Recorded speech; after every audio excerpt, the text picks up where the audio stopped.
In the shadowed halls of Marling Hall. A chilling séance summons the ghost of Sir Rupert Marling, his accusing voice echoing through the night, a dagger materializing from thin air. Hercule Poirot, the master detective, steps into a web of deception where every guest hides a secret. As hidden passages reveal gramophones and planted clues. Poirot uncovers a plot to scare a widow from her fortune. Blackmail, theft, and betrayal surface Clara Vane's past. Baxter's forgery, Carmichael's guilt, but the séance's mask, a darker truth. Was Sir Rupert's death a year ago truly natural? In a final confrontation, Poirot unmasks the ghosts, creators and a killer among them, but whose hand struck the fatal blow? The answer lies in a single, devastating secret, waiting to shatter Marling Hall's silence forever. Chapter 1. The Invitation to Marling Hall in the waning days of October 1936. Hercule Poirot sat in his meticulously ordered London flat at Whitehaven Mansions, a haven of symmetry and precision that soothed his fastidious soul. The morning light filtered through the heavy drapes, casting a soft glow on the polished mahogany table where his breakfast lay. A single boiled egg, 2 triangles of toast, and a cup of tisane, its herbal aroma curling delicately in the air. His moustache, a masterpiece of wax and care, gleamed as he adjusted it with a practiced flick of his fingers. The world outside might be chaotic, but here, in this sanctuary, all was method and order. The post arrived promptly at 9:30, delivered by the discreet and efficient George Perrot's valet. Among the usual correspondence, a bill from his tailor, a polite refusal to speak at a literary club, an envelope that piqued Poirot's curiosity. It was of heavy cream paper, embossed with a crest depicting a stag beneath a crescent moon, and addressed in a firm, elegant hand. The return address read, Marling Hall, Dorset. Poirot slit the envelope with a silver letter opener, his movements precise, and extracted a single sheet. The letter was from Lady Evelyn Marling, widow of Sir Rupert Marling, a name Poirot vaguely recalled from the society pages. Sir Rupert, a baronet of considerable wealth and repute, had died unexpectedly the previous year, though the details eluded Poirot's memory. Lady Evelyn's words were measured, yet beneath the formal tone lay a current of unease. Dear Monsieur Poirot, I trust this letter finds you well. Your reputation as a detective of unparalleled insight precedes you, and it is with some hesitation that I seek your assistance in a matter both delicate and peculiar. I reside at Marling Hall, my late husband's estate, and find myself confronted with an event that defies reason.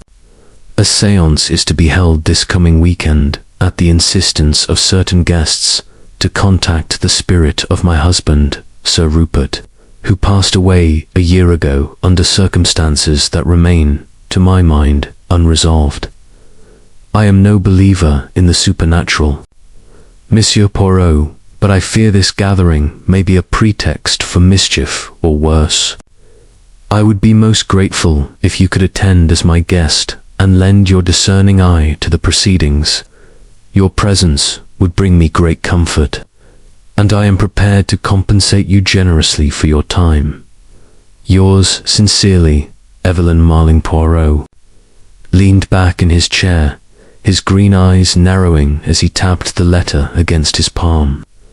A séance, the notion was absurd to a man of his rational temperament. The dead did not speak, save through the clues they left behind, clues that Poirot, with his little grey cells, could interpret. Yet the letter intrigued him. Lady Evelyn's scepticism mirrored his own, and her mention of unresolved circumstances. surrounding Sir Rupert's death stirred his professional curiosity. Was this a case of fraud, a charlatan exploiting grief, or did something darker lurk beneath the spiritual facade? He rose and paced the room, his patently the shoes silent. On the Abusin rug, Marling Hall was unfamiliar to him, but Dorset's rugged moors and ancient estates were the stuff of Gothic tales, a fitting stage for deception. The invitation promised a puzzle, and Poirot, ever the devotee of intellectual challenge, felt a spark of anticipation. He returned to his desk, penned a concise acceptance, and entrusted it to George for posting. Then, with a nod to himself, he resolved to prepare for the journey. A weekend in the country, he mused, might prove more stimulating than anticipated. The train to Dorset departed from Waterloo Station at noon the following day, and Poirot, dressed in a tailored overcoat and Homburg hat, boarded the first-class carriage with his usual air of quiet dignity. His suitcase, packed by George with mathematical precision, contained all necessities for a weekend at a grand estate: evening attire, a spare pair of gloves, and a small notebook for recording observations. As the train chugged through the patchwork fields of southern England, Poirot gazed out at the autumnal landscape, where golden leaves drifted like confetti against a grey sky. His thoughts, however, were on Marling Hall and its mistress. Lady Evelyn's letter had been circumspect, revealing little beyond her distrust of the séance. Poirot recalled what he knew of Sir Rupert Marling, a man of industry and influence, with interests in shipping and antiquities, whose death at 60 had been attributed to natural causes. Yet Lady Evelyn's words suggested doubt, perhaps even suspicion. Had Sir Rupert's demise been hastened by human hand? Or was the séance a mere distraction, a scheme to unsettle the widow for some ulterior purpose? Poirot's fingers drummed lightly on the armrest. The truth, he knew, lay in the details, the glances, the hesitations, the inconsistencies that betrayed the guilty. The train arrived at Wareham Station in the late afternoon, where a chauffeured Rolls-Royce awaited, its driver a taciturn man in livery who introduced himself as Hawkins. The drive to Marling Hall wound through narrow lanes, flanked by hedgerows, the moors stretching beyond like a brooding sea. As dusk fell, the estate came into view, a vast Gothic pile of grey stone, its towers and turrets silhouetted against the fading light. Ivy clung to its walls, and the windows glowed with the promise of warmth within. Poirot, stepping from the car, felt a shiver not of cold, but of instinct. Marling Hall was a place of secrets. Lady Evelyn Marling greeted him in the entrance. Hall, a cavernous space adorned with ancestral portraits and a chandelier that glittered like a frozen cascade. She was a woman of 50, tall and slender, with silver-streaked hair swept into an elegant chignon. Her mourning black was relieved by a single pearl brooch, and her grey eyes, though composed, held a flicker of anxiety. She extended a gloved hand, her voice warm yet restrained.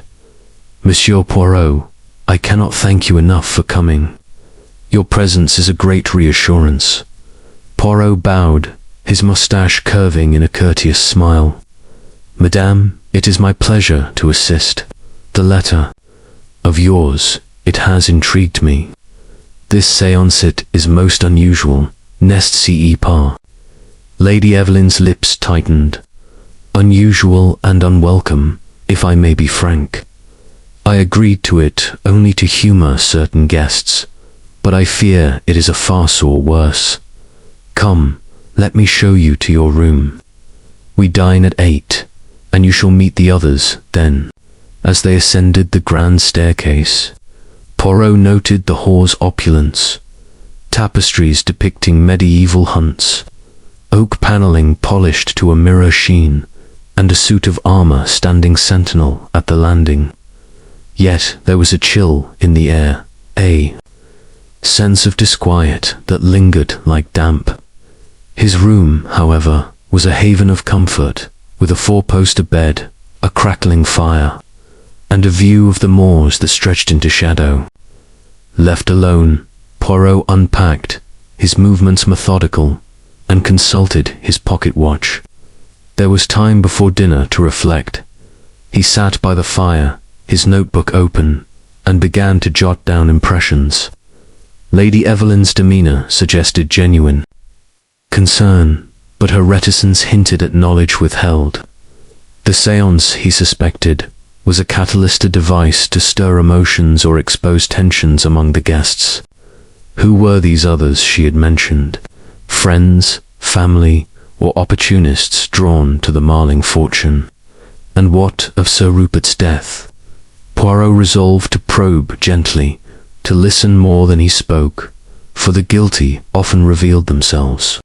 In unguarded moments, at 8 o'clock, Poirot descended to the dining room, where a long table gleamed with silver and crystal beneath a vaulted ceiling. The guests were already assembled, and Lady Evelyn performed introductions with practiced grace. Poirot, ever observant, studied each face, cataloguing details with the precision of a jeweler. Dr. Hugh Carmichael was a broad-shouldered man in his late 40s, with a ruddy complexion and a brusque manner that bordered on rudeness. His tweed suit was well cut, but slightly worn, and his hands, large and capable, bore traces of ink. He was, Lady Evelyn explained, the family physician and a friend of Sir Rupert's, though his curt nod to Poirot suggested little warmth. Miss Clara Vane, by contrast, was a study in vivacity. An actress of some renown, she was perhaps 35, with auburn hair piled high and a décolleté gown that shimmered in the candlelight.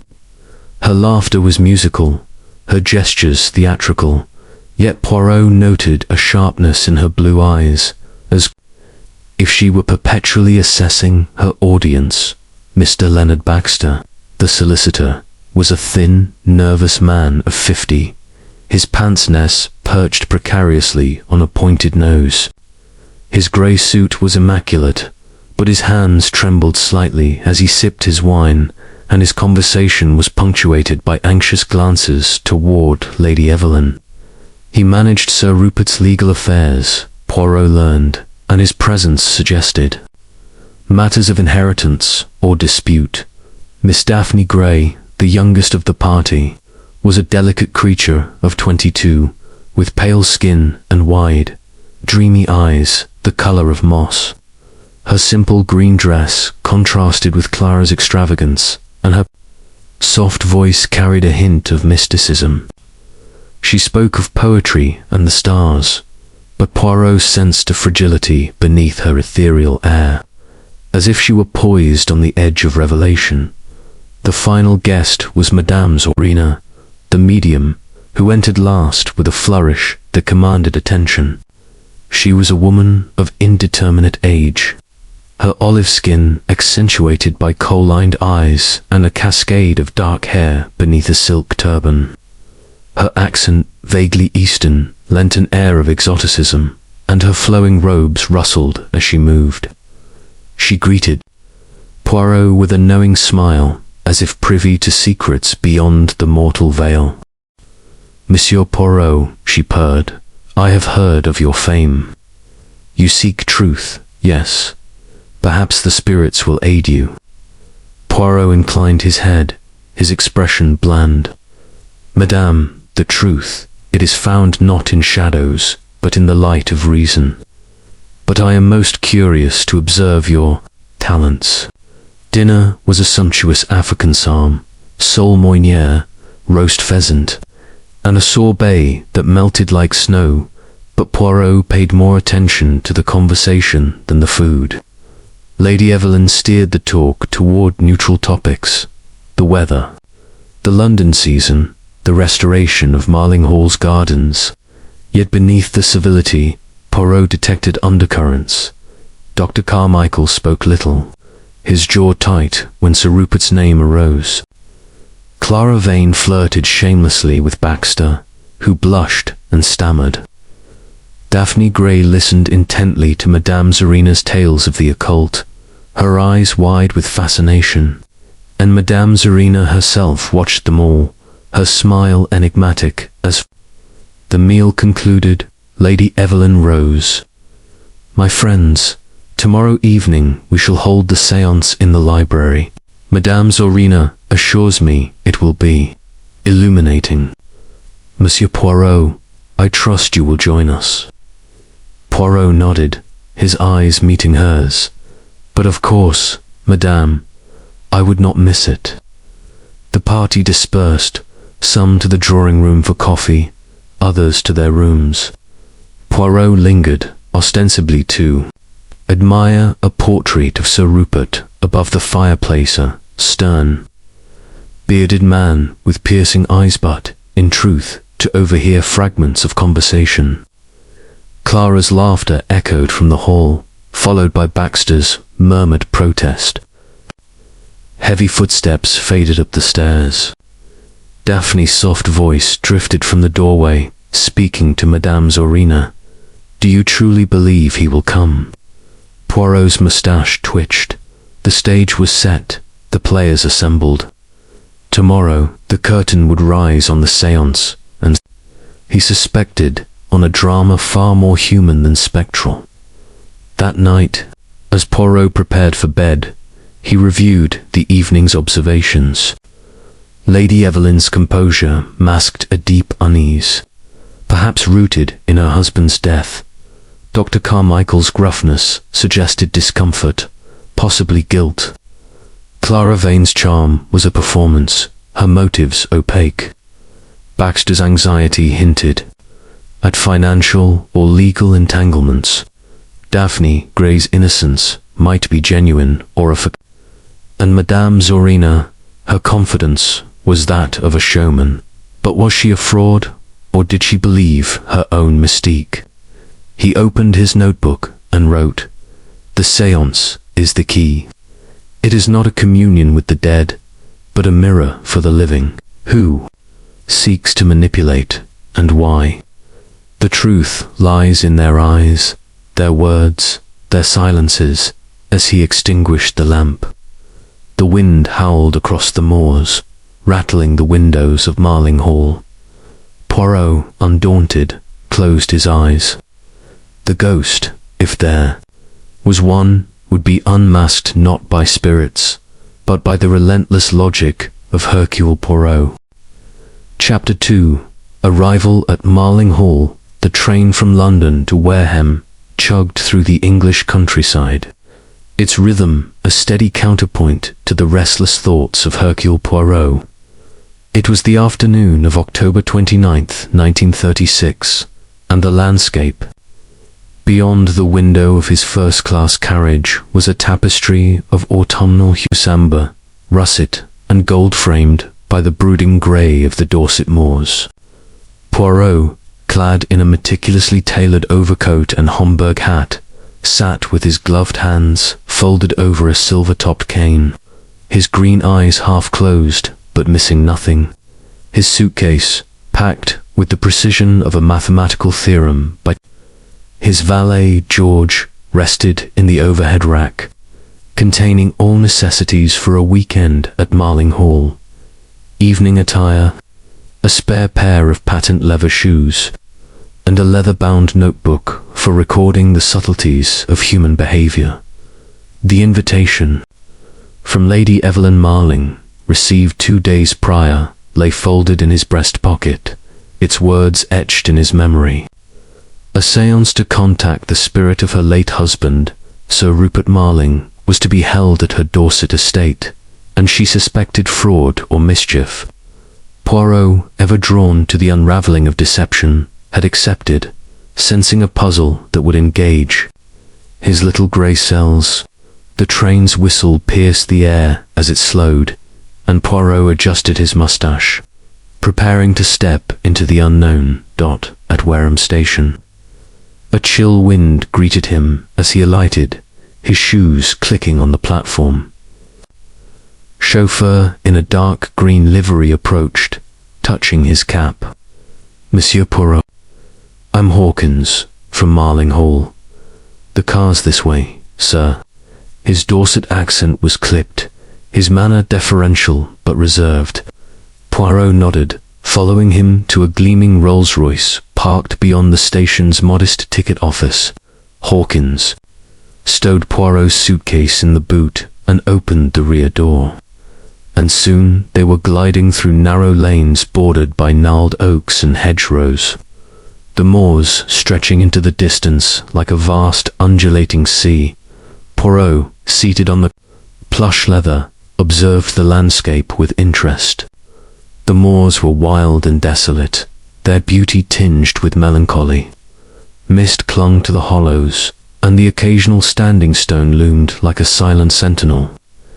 This Marling Hall, he said, breaking the silence. It is far from the village. Nest Separ. Hawkins glanced at him through the rearview mirror. Aye, sir.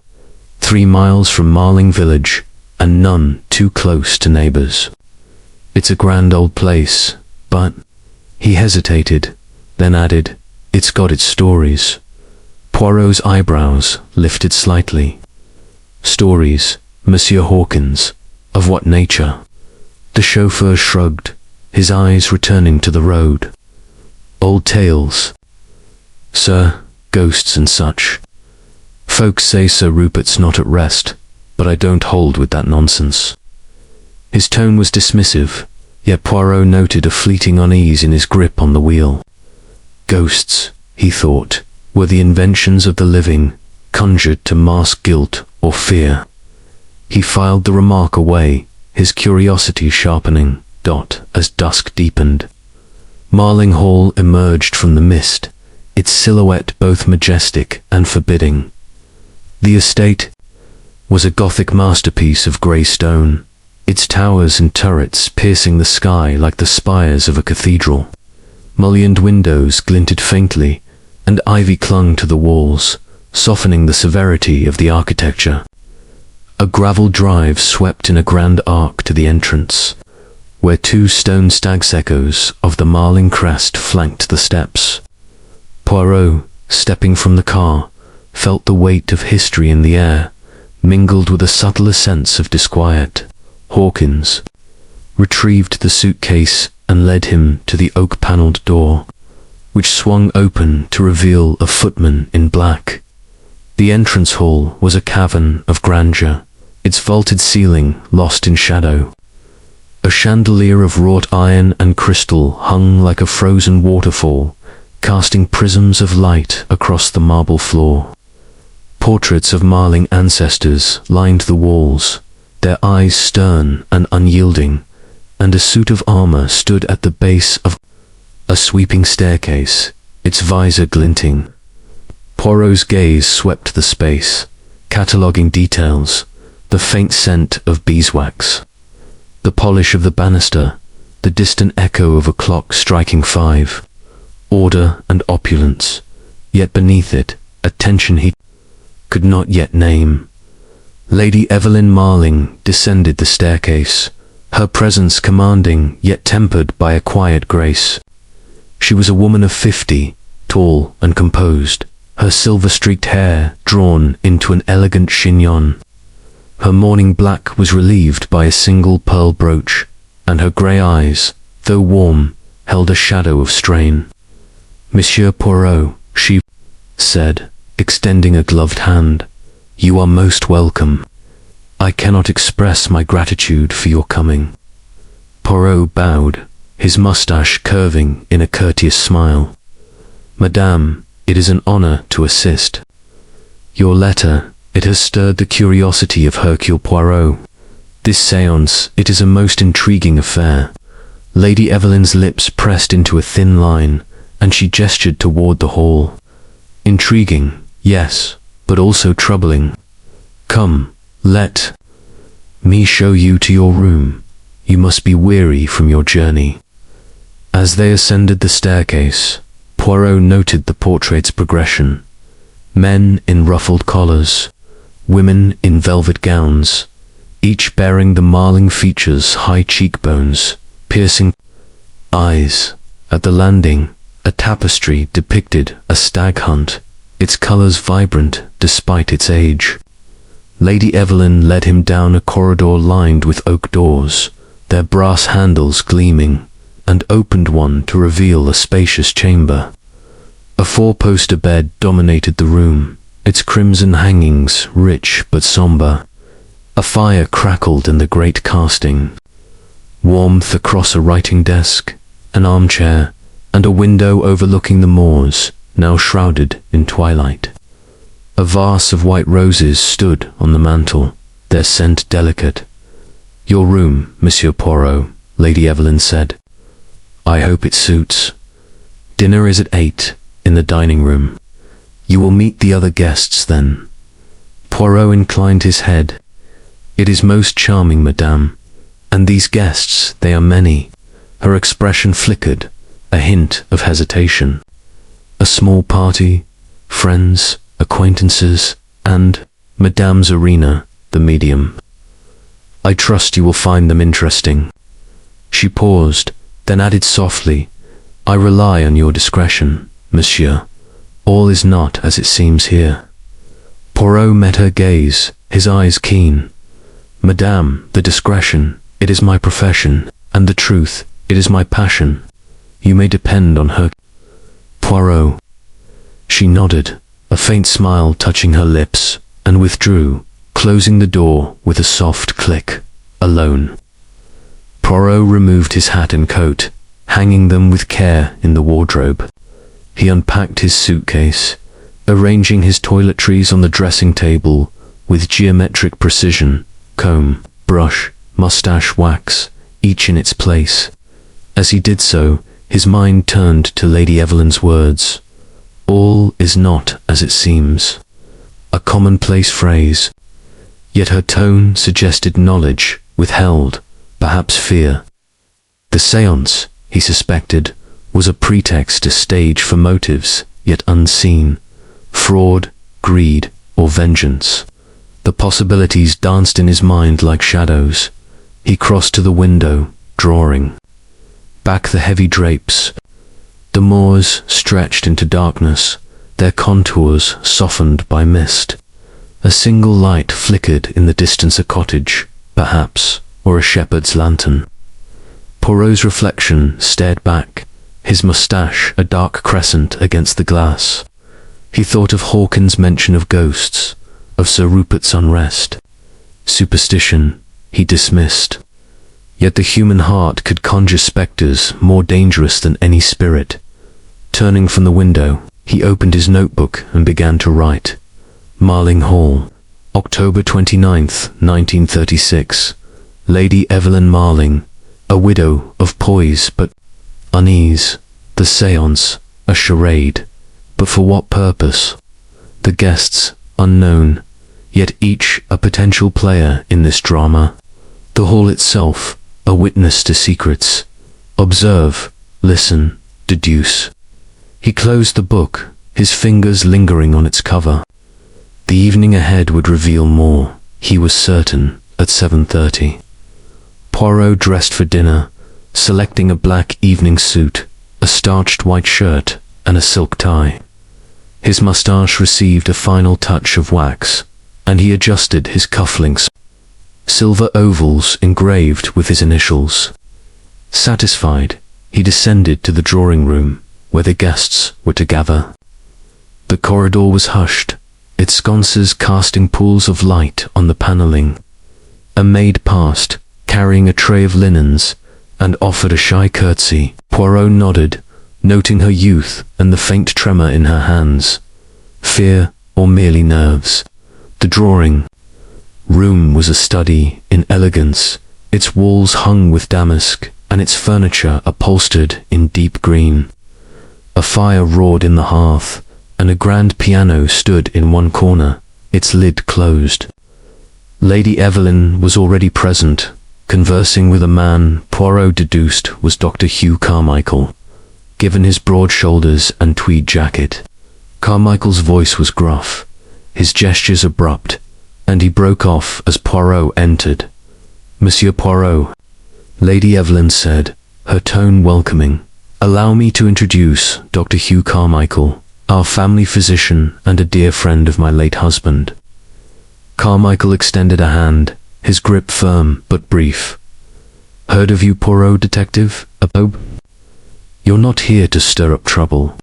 His hazel eyes were direct, yet Poirot sensed a wariness beneath the bluff exterior. "Trouble, Monsieur le Docteur. It is not my creation," Poirot replied smoothly. "I am but an observer of the truth."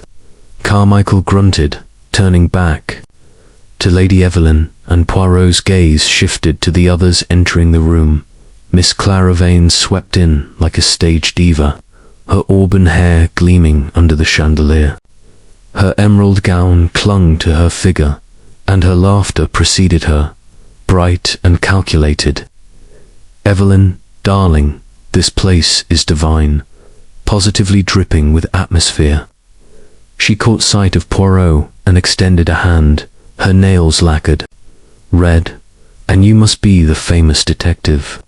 Clara Vane, actress, charmed."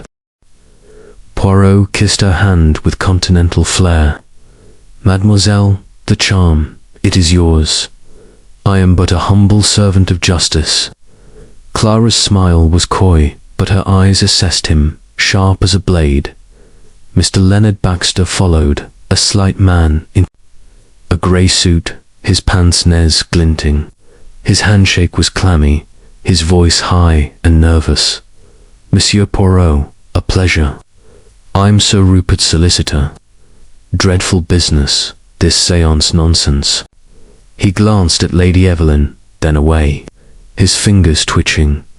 Miss Daphne Grey entered quietly, her green dress simple yet elegant. Her pale face was framed by soft brown curls, and her eyes held a dreamy intensity. "Monsieur Poirot," she murmured, her voice barely audible, "I've read of your cases.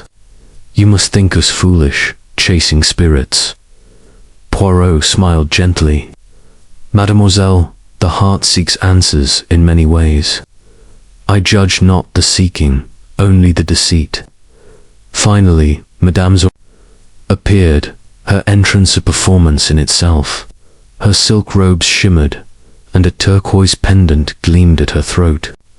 "Monsieur Poirot," she said, her accent lilting, "the spirits whispered of your coming.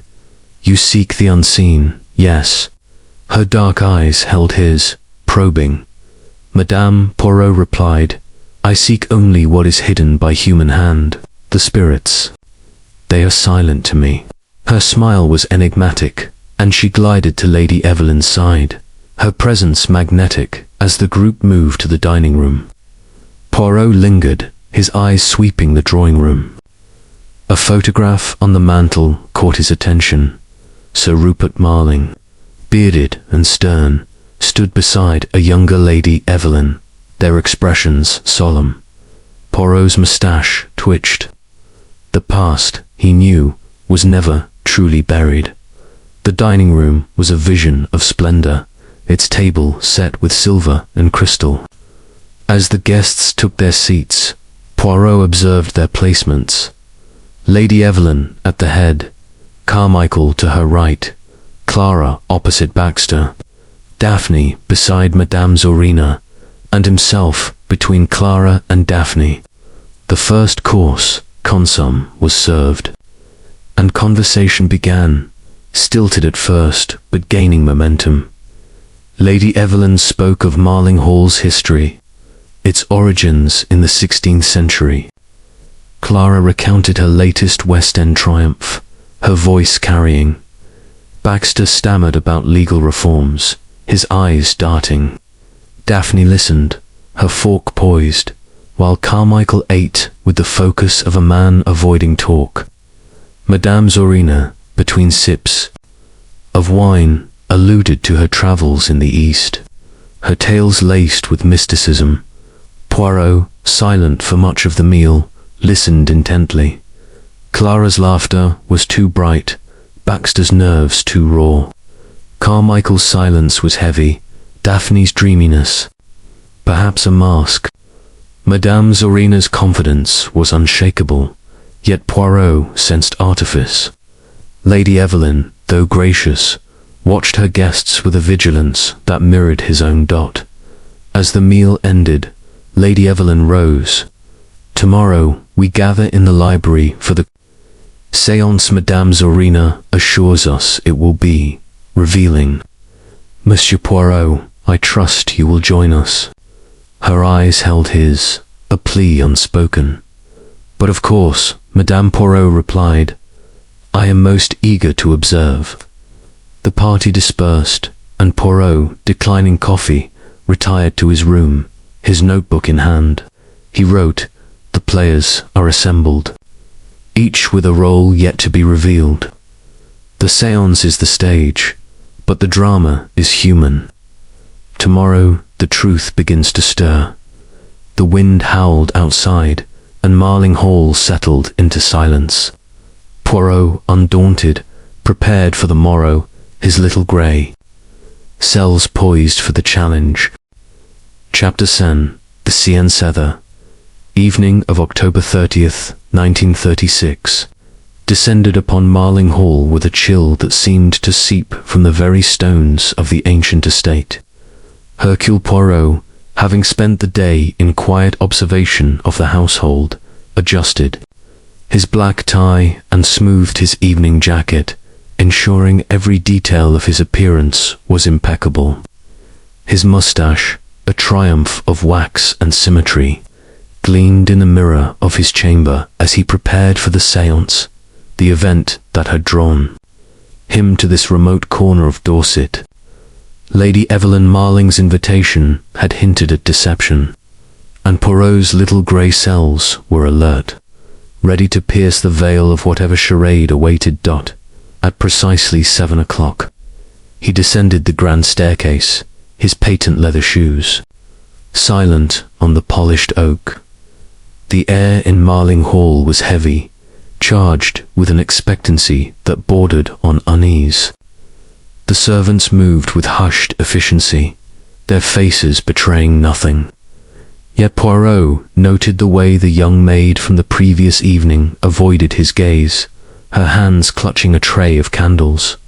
Fear, he mused, or merely the weight of the occasion. He filed the observation away, his mind a ledger of details.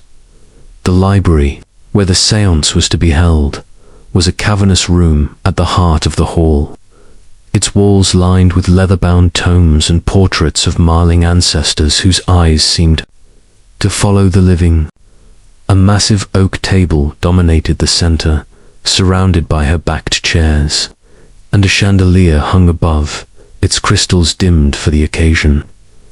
Candles flickered on the table, casting long shadows that danced across the bookshelves. A faint scent of old paper and wax hung in the air, mingling with the sharper note of anticipation. Lady Evelyn greeted Poirot at the door, her black silk gown austere yet elegant, her pearl brooch glinting in the candlelight. "Monsieur Poirot," she said, her voice low, "I am grateful you are here. I fear this evening may be unsettling." Her grey eyes held a flicker of apprehension, and Poirot inclined his head, his expression grave. "Madame, the unsettling. It is often the prelude to truth.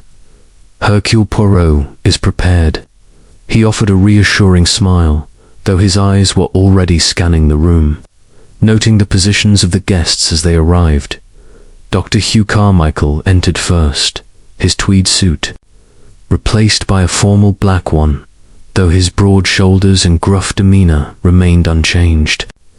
He nodded curtly to Poirot, his hazel eyes avoiding prolonged contact, and took a seat near the head of the table, his large hands resting uneasily on the armrests. Poirot observed the faint tremor in his fingers, a sign of nerves, or perhaps something deeper. Miss Clara Vane swept in next, her crimson gown a bold contrast to the sombre setting. Her auburn hair was swept up, adorned with a single jet-black feather, and her laughter, though subdued, carried a theatrical edge. "What a stage for a performance!" she exclaimed, her blue eyes sparkling as she surveyed the room. She chose a seat opposite Carmichael, her movements graceful but calculated, and Poirot noted the way her gaze lingered on Lady Evelyn. Assessing Mr. Leonard Baxter followed, his grey suit immaculate, but his demeanour anything but composed. His pince-nez glinted as he adjusted them nervously, his thin frame almost swallowed by the high-backed chair he selected. "I do hope this is over quickly," he muttered, his voice high and strained. Utter nonsense, all of it. Yet his eyes darted to the shadows, betraying his unease. Miss Daphne Grey entered quietly, her pale face almost ghostly in the candlelight. Her green dress was simple, her brown curls loose, and her moss-green eyes held a dreamy intensity that seemed to drink in the room's atmosphere. She sat beside Baxter, her hands folded in her lap, and murmured, "The air feels heavy tonight. Do you sense it, Monsieur Poirot?" Poirot met her gaze, his expression unreadable. "Mademoiselle, the air, it is heavy with expectation. But it is the human heart that weighs most." Finally, Madame Zorina appeared, her entrance a study in mystique. Her silk robes, deep indigo tonight, shimmered with silver embroidery, and her turban was adorned with a crescent moon pendant. Her kohl-lined eyes swept the room, and she moved to the head of the table, where a chair had been left vacant. "The spirits are near," she intoned, her accent rolling like a distant tide. "We must prepare to receive them." Poirot, seating himself between Clara and Daphne, noted the medium's calm authority, the way her hands rested lightly on the table. Ready to command, Lady Evelyn took her place at the opposite end, her posture rigid. "Madame Zorina," she said, her voice steady but cold, "I trust you will conduct this with decorum. My husband's memory deserves no less." Madame Zorina inclined her head, her smile enigmatic. "The spirits speak as they will, Lady Evelyn. I am but their vessel." The lights were dimmed, leaving only the candles to illuminate the table. Their flames wavered, casting eerie patterns on the faces of the guests. Madame Zorina instructed them to join hands, forming a circle, and Poirot complied, his gloved hand clasping Clara's warm one and Daphne's cool, trembling fingers. The room fell silent, save for the faint creak of the house settling and the distant howl of the wind across the moors. Madame Zorina closed her eyes, her breathing slow and deliberate. "Spirits of the beyond," she began, her voice low and resonant, "we seek Sir Rupert Marling, taken from this world too soon. If you are present, give us a sign." The silence deepened, broken only by Baxter's shallow breaths and Clara's faint sigh. Poirot's eyes, sharp despite the gloom, watched the medium's face, noting the subtle tension in her jaw, the slight movement of her lips. A sudden chill swept the room, though the candles burned steadily.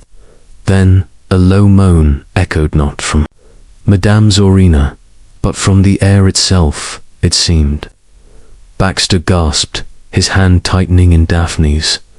Clara's grip on Poirot's fingers tightened briefly, then relaxed, her breath quickening. Poirot, unmoved, focused on Madame Zorina's hands, barely visible in the dim light.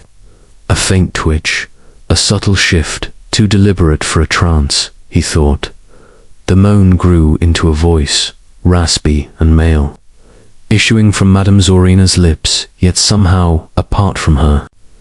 Why do you disturb me?" it rasped, the words heavy with accusation. Betrayers, all of you.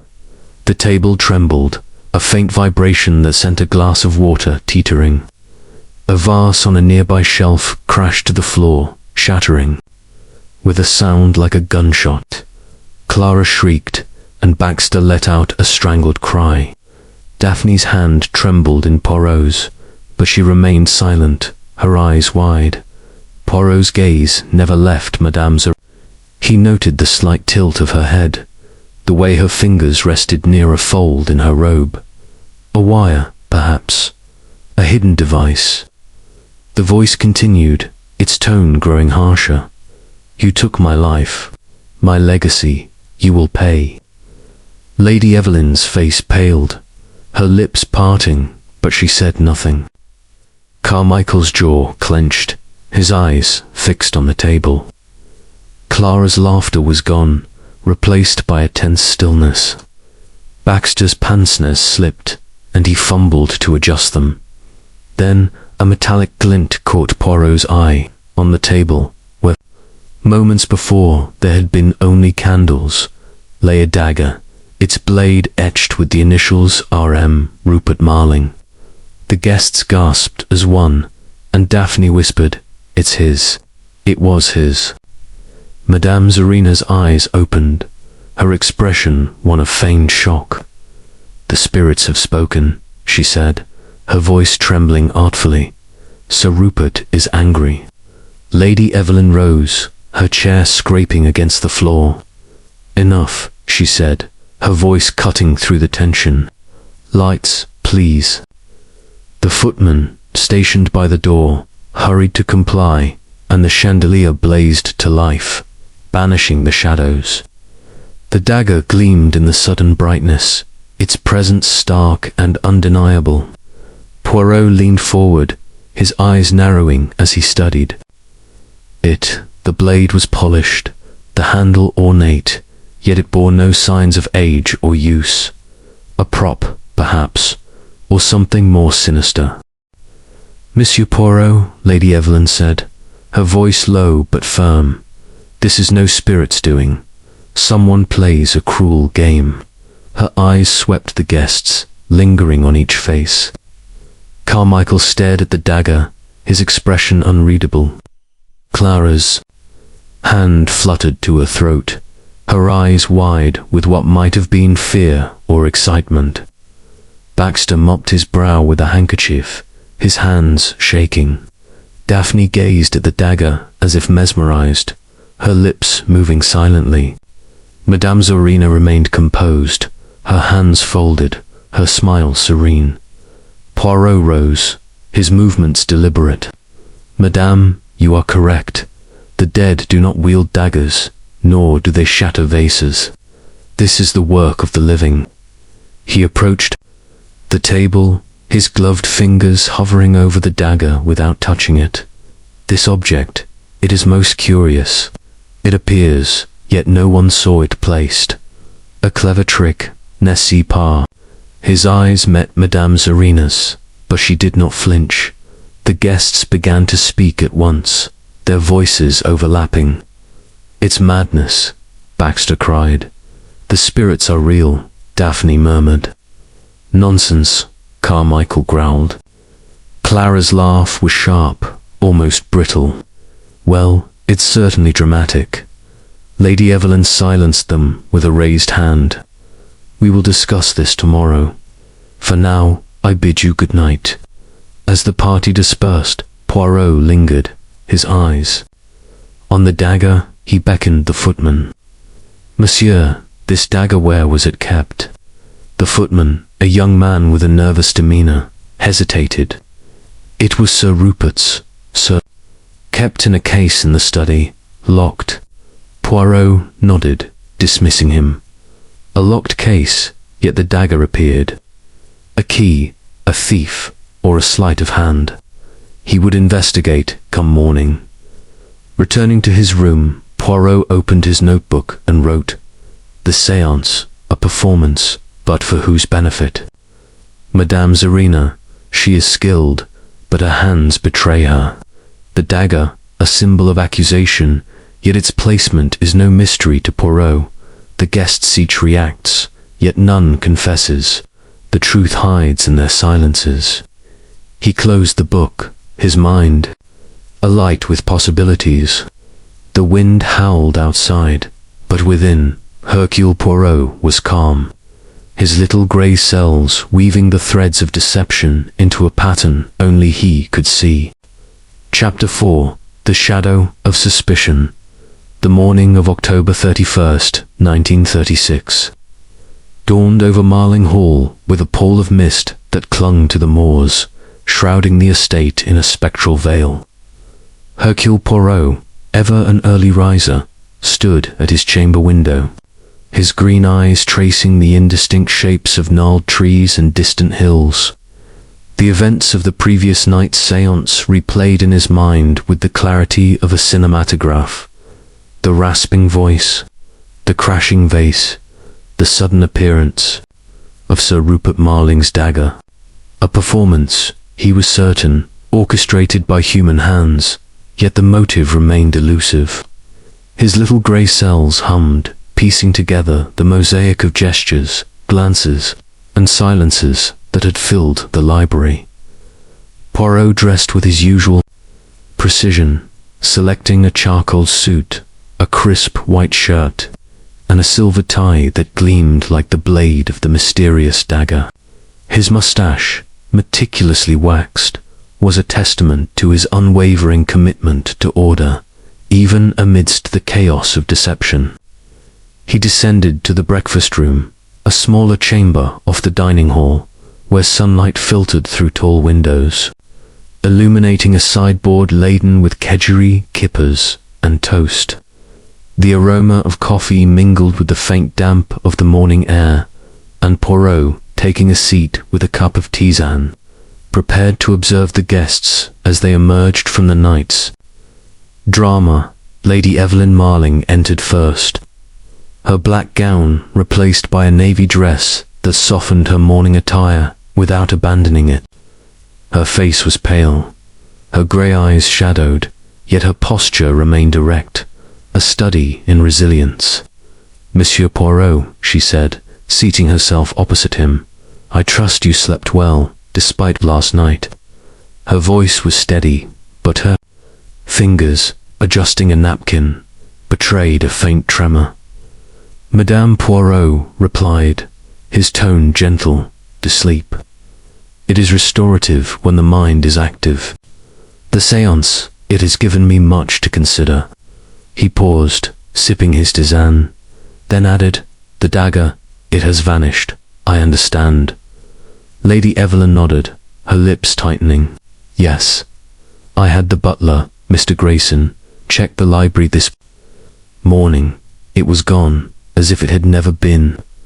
Her eyes met his, searching. "You believe it was no spirit, don't you?" Poirot's moustache twitched. "Madame, the spirits, they do not steal daggers. This is the work of one who walks among us." He leaned forward slightly, his voice low. "Tell me, Lady Evelyn, this dagger was significant to your husband?" She hesitated, then nodded. "It was a gift from his father, used in ceremonial hunts. He kept it locked in the study, as the footman told you. Only a few knew of its existence." Their conversation was interrupted by the arrival of Dr. Hugh Carmichael, whose heavy footsteps announced him before he appeared. His face was flushed, his tweed jacket rumpled, as if he had dressed in haste.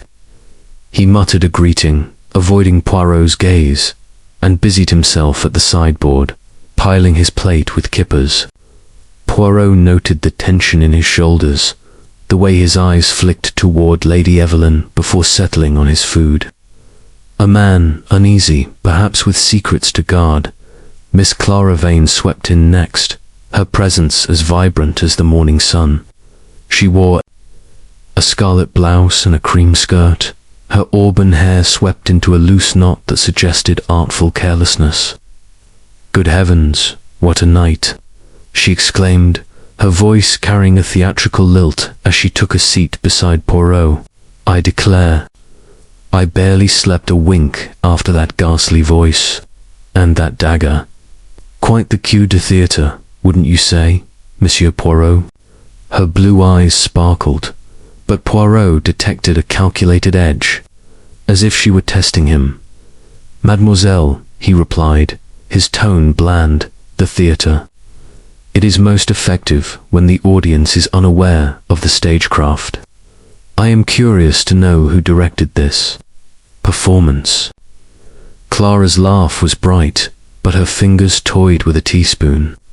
Betraying a flicker of unease, Mr. Leonard Baxter entered, his grey suit as immaculate as ever, though his pince-nez trembled on his nose.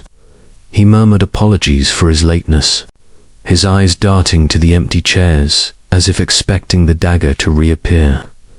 "I trust we're done with this nonsense," he said, his voice high in querulous séances. Utterly preposterous. Yet his hands shook as he poured tea, spilling a drop on the tablecloth. Miss Daphne Grey was the last to arrive, her pale face almost translucent in the morning light. Her green dress was replaced by a soft grey one, and her moss-green eyes seemed to carry the weight of the night's events. She sat silently, nibbling a piece of toast, her gaze distant. When Poirot addressed her, asking if she had recovered from the séance, she started slightly.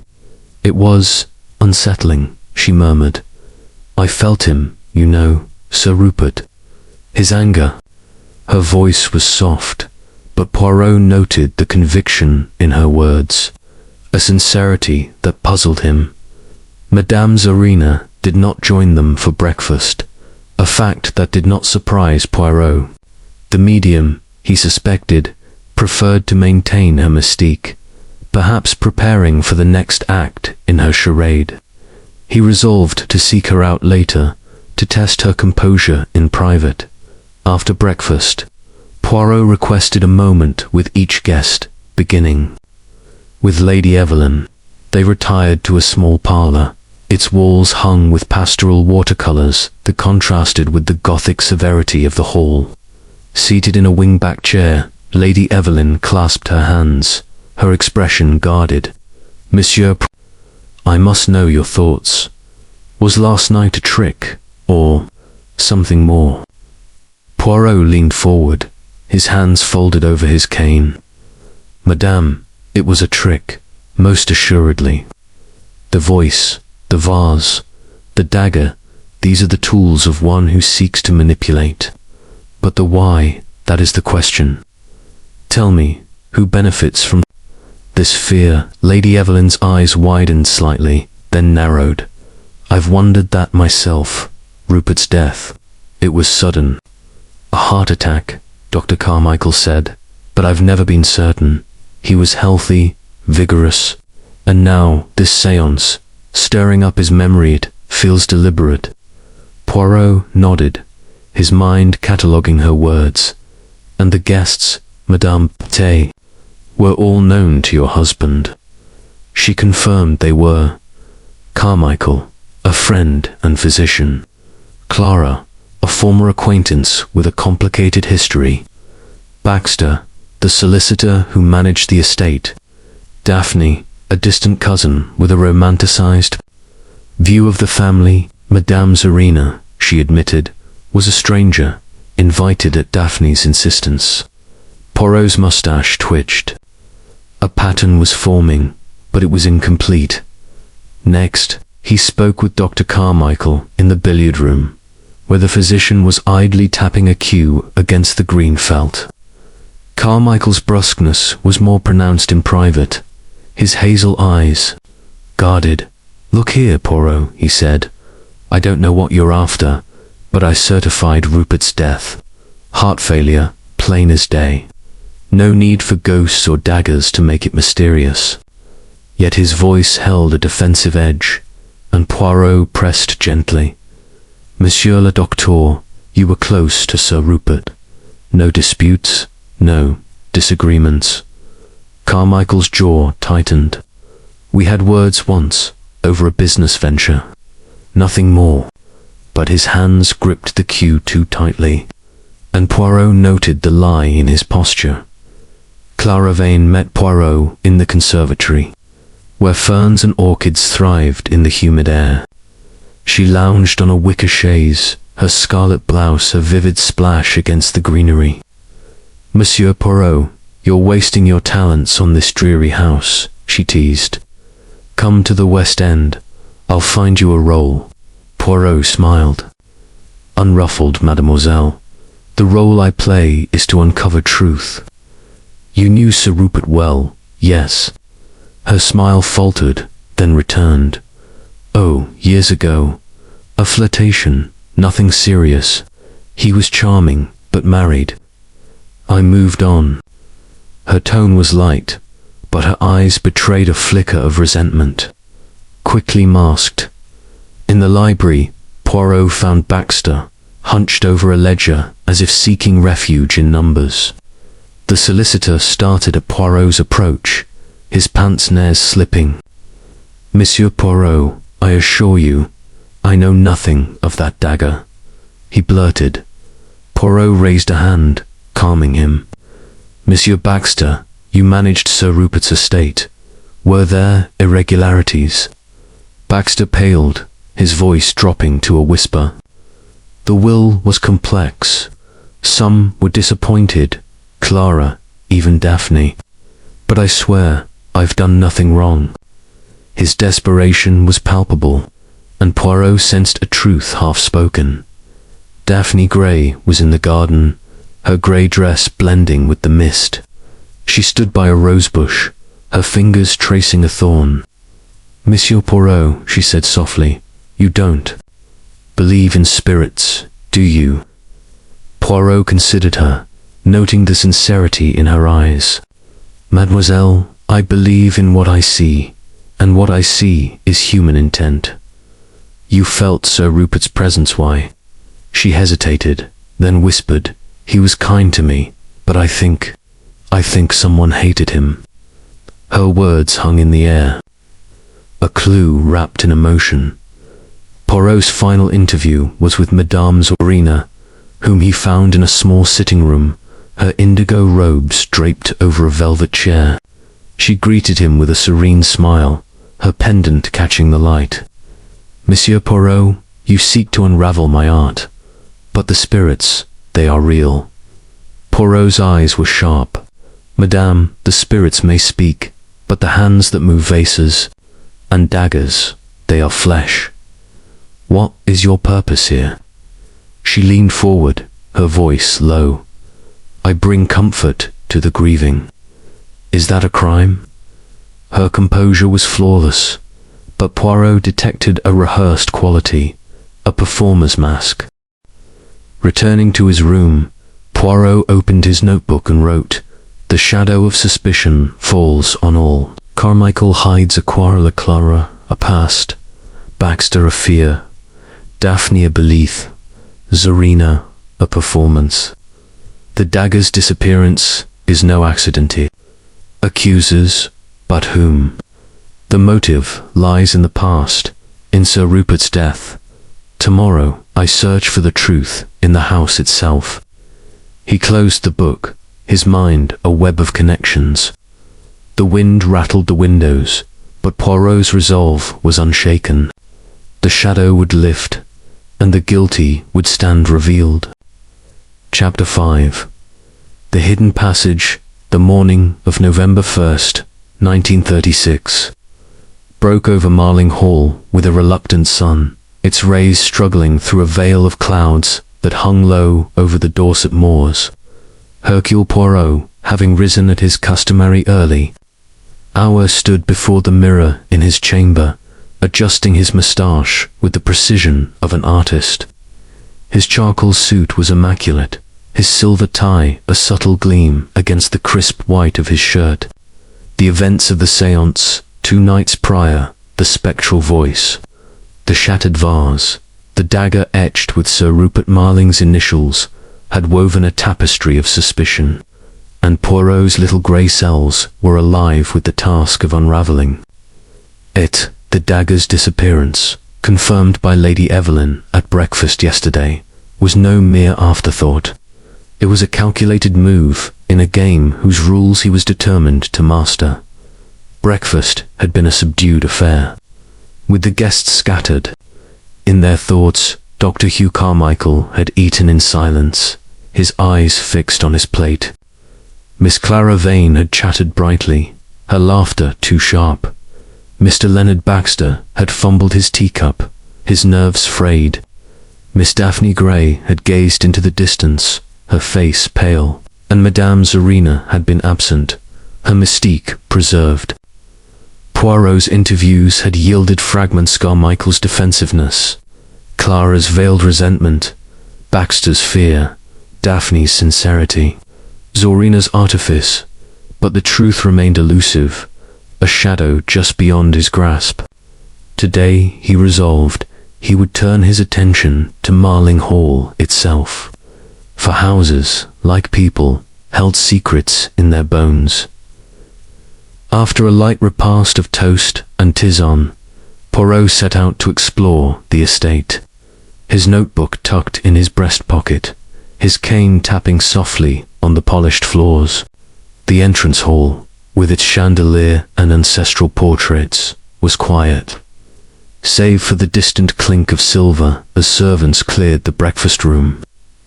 Poirot paused before a portrait of Sir Rupert Marling, painted a decade earlier. The bearded face was stern, his dark eyes piercing, as if challenging the viewer to uncover his fate.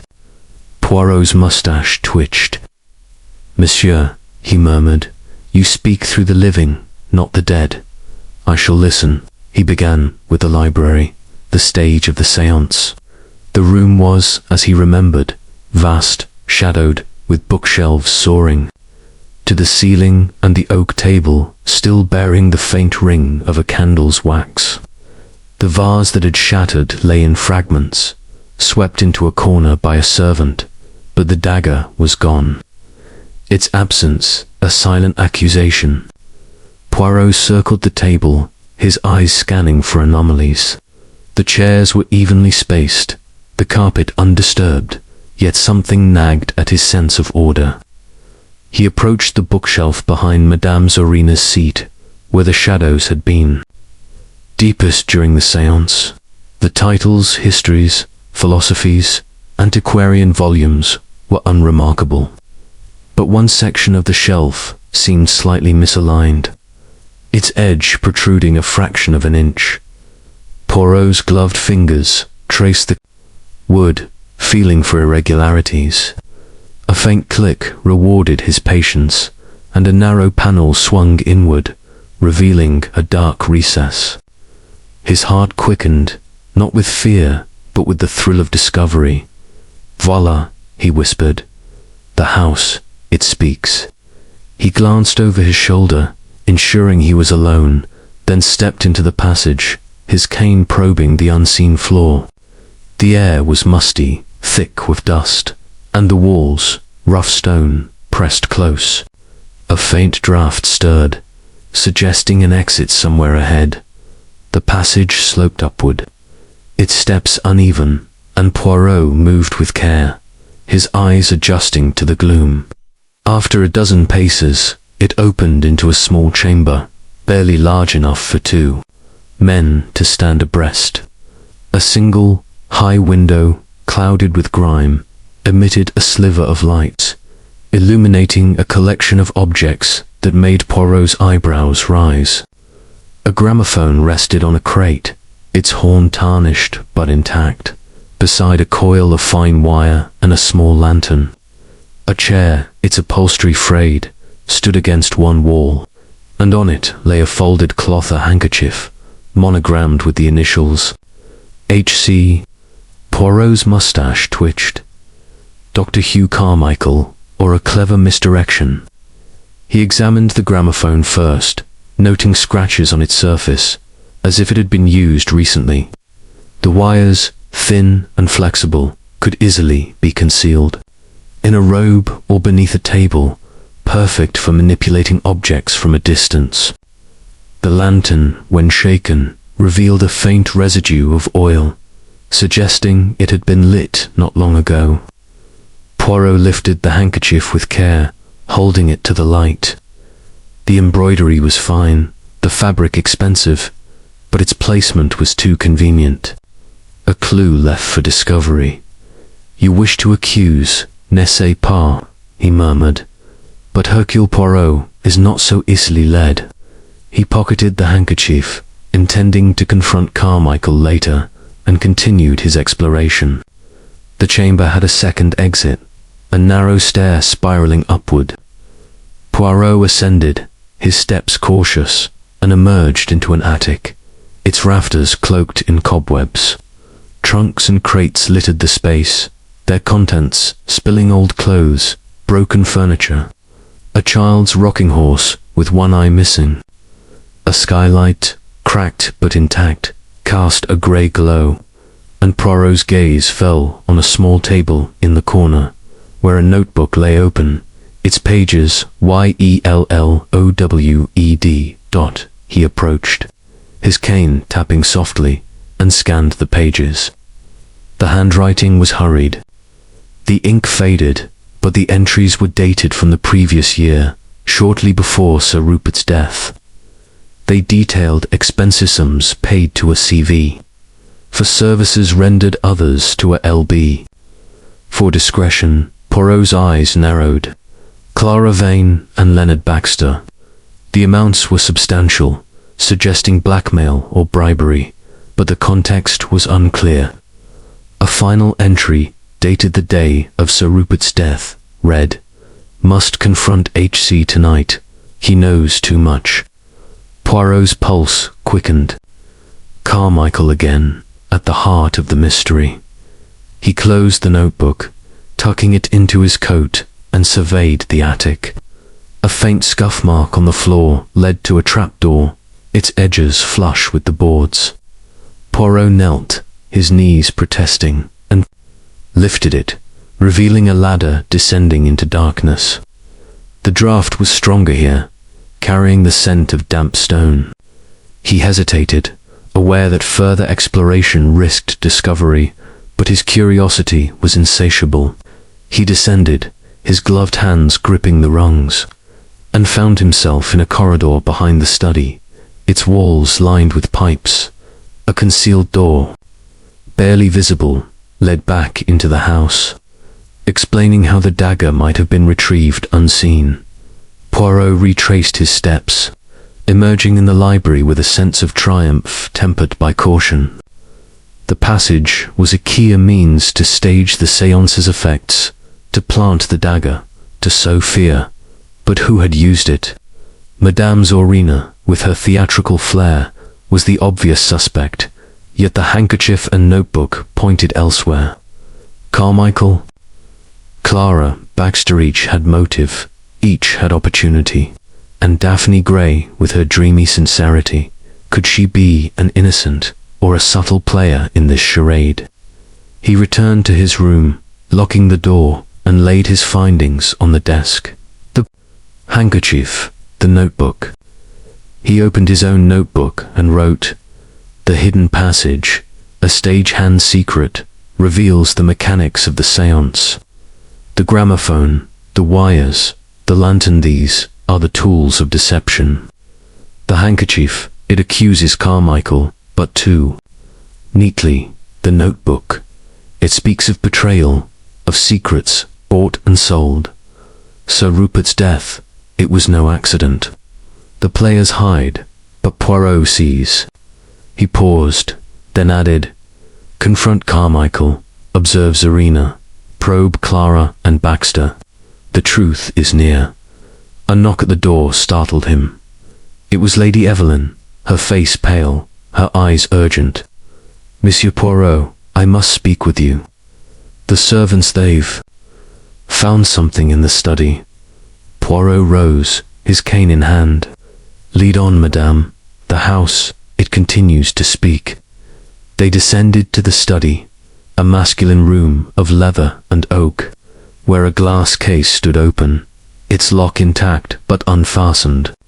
Inside, A velvet cushion bore the imprint of a dagger, Sir Rupert's dagger, now missing. The butler, Mr. Grayson, stood by, his face impassive. "It was locked last night, my lady," he said. I checked myself. Lady Evelyn turned to Poirot, her voice low. "This is no ghost, monsieur. Someone in this house is playing a dangerous game." Poirot's eyes gleamed. "Madame, the game, it is indeed dangerous. But Hercule Poirot, he plays to win." He surveyed the room, noting the portrait of Sir Rupert above the desk, its eyes eerily lifelike. The passage, the dagger, the notebook were threads in a web of deceit. Tonight, he resolved, he would tighten the net. Chapter 6. The second night, the evening of November 1st, 1936, settled over Marling Hall with a restless air, as if the Moors themselves held their breath in anticipation. Hercule Poirot, standing before the mirror in his chamber, adjusted his black evening tie with the precision of a maestro tuning an instrument. His suit was a study in elegance, its dark fabric offset by the gleam of a silver pocket watch, and his mustache, impeccably waxed, curved with the symmetry of a crescent moon.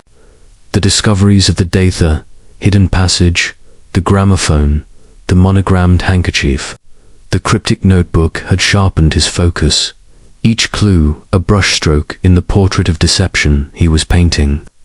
The séance of the previous night had been a charade, and tonight's promised to escalate the drama.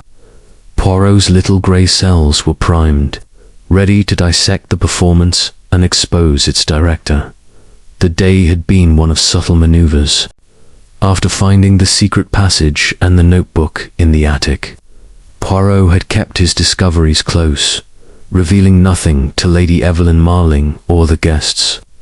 The open case in the study, its missing dagger, a silent accusation, had deepened the unease in the household.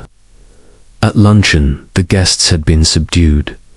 Dr. Hugh Carmichael's gruffness had bordered on hostility. Miss Clara Vane's laughter had rung hollow. Mr. Leonard Baxter's hands had trembled over his soup. Miss Daphne Grey's dreamy gaze had seemed more haunted than ever.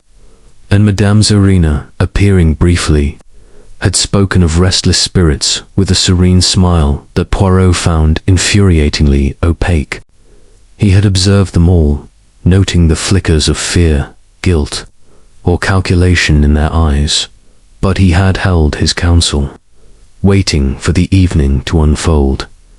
Dinner was served at 8 in the dining room, its long table aglow with candlelight and silver. Poirot, seated between Clara and Daphne, listened as Lady Evelyn steered the conversation toward neutral ground, the restoration of the hall's gardens, the mildness of the autumn. Yet the tension was palpable, a current beneath the civility. Carmichael ate with mechanical precision, his eyes avoiding the portrait of Sir Rupert above the fireplace. Clara's anecdotes about the West End were too bright, her gestures too expansive. Baxter's pince-nez glinted as he darted glances at Lady Evelyn, as if seeking reassurance. Daphne toyed with her food, her voice soft when she spoke of the Moor's beauty. Madame Zorina, in emerald robes tonight, spoke little, her kohl-lined eyes watching the table like a predator.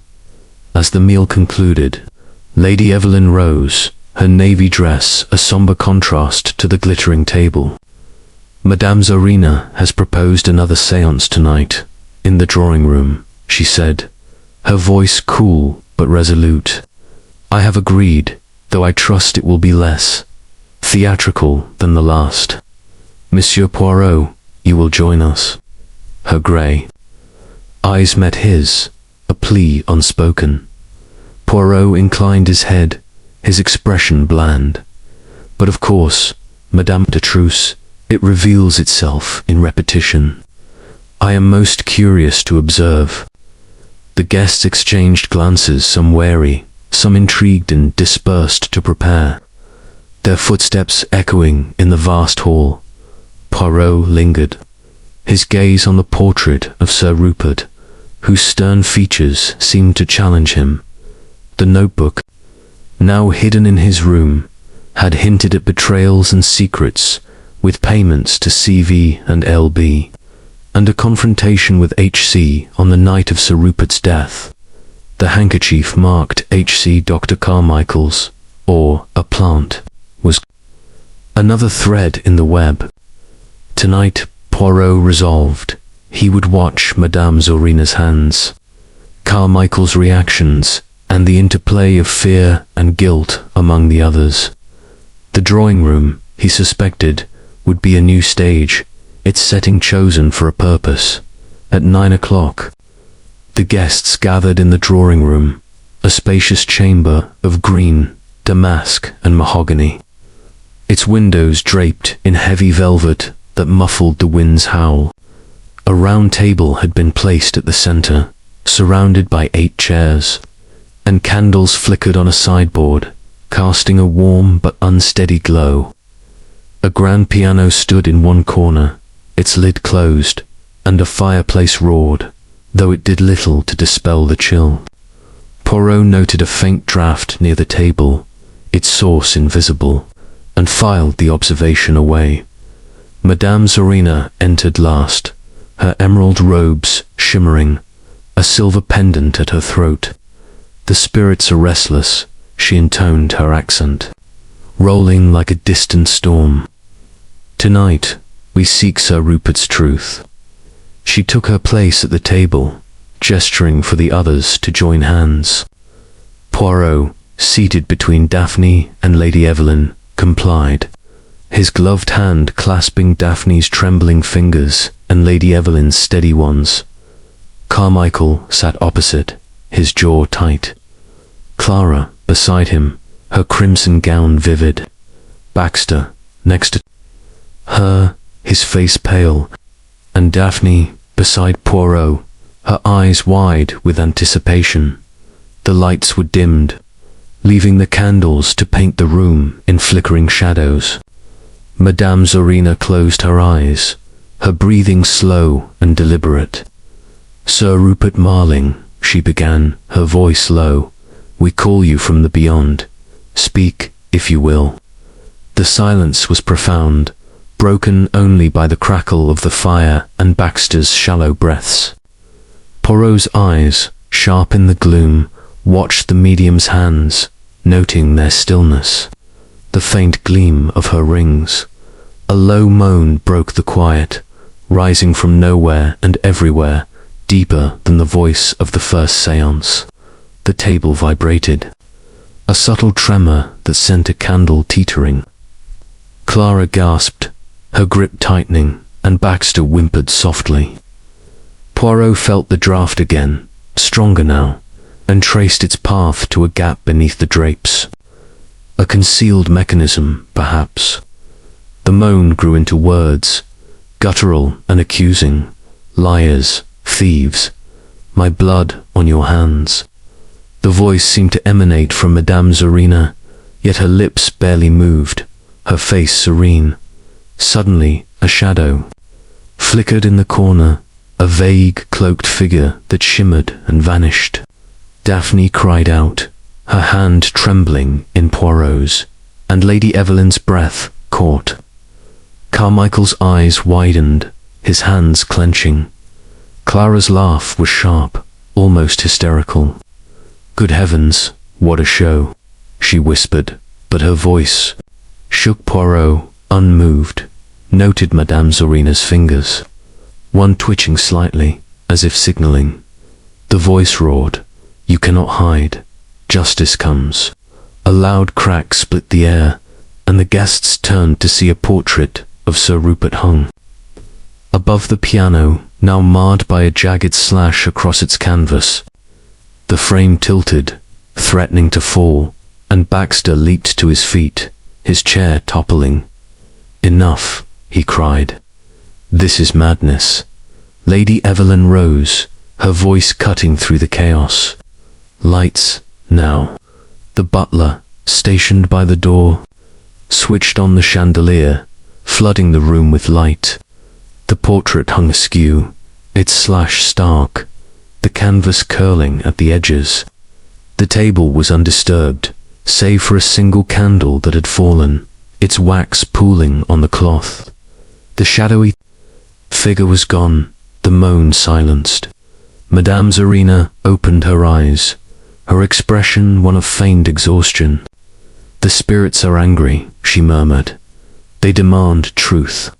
Poirot rose, his eyes sweeping the room. The draft, the voice, the shadow, the slashed portrait were staged. He was certain. He approached the piano, noting scuff marks. On the floor, faint but deliberate. A wire, perhaps, or a hidden accomplice. He turned to Madame Zorina, his voice calm but piercing. "Madame, the spirits, they are most cooperative with your art. This shadow, this slash, how convenient they appear." Her smile was serene, her eyes unyielding. "Monsieur Poirot, you doubt what you cannot see. The spirits act as they will." Lady Evelyn, her face pale, addressed the group. "This has gone too far. I will have no more of these games." She turned to Poirot, her voice low. "Monsieur, I beg you, find the truth." He nodded, his expression grave. "Madame, the truth, it is close. Hercule Poirot does not rest until it is found." As the guests dispersed, their voices a murmur of fear and indignation, Poirot lingered, examining the portrait. The slash was precise, made by a sharp blade, not unlike the missing dagger. He beckoned the butler, "Mr. Grayson." This portrait, it was secure.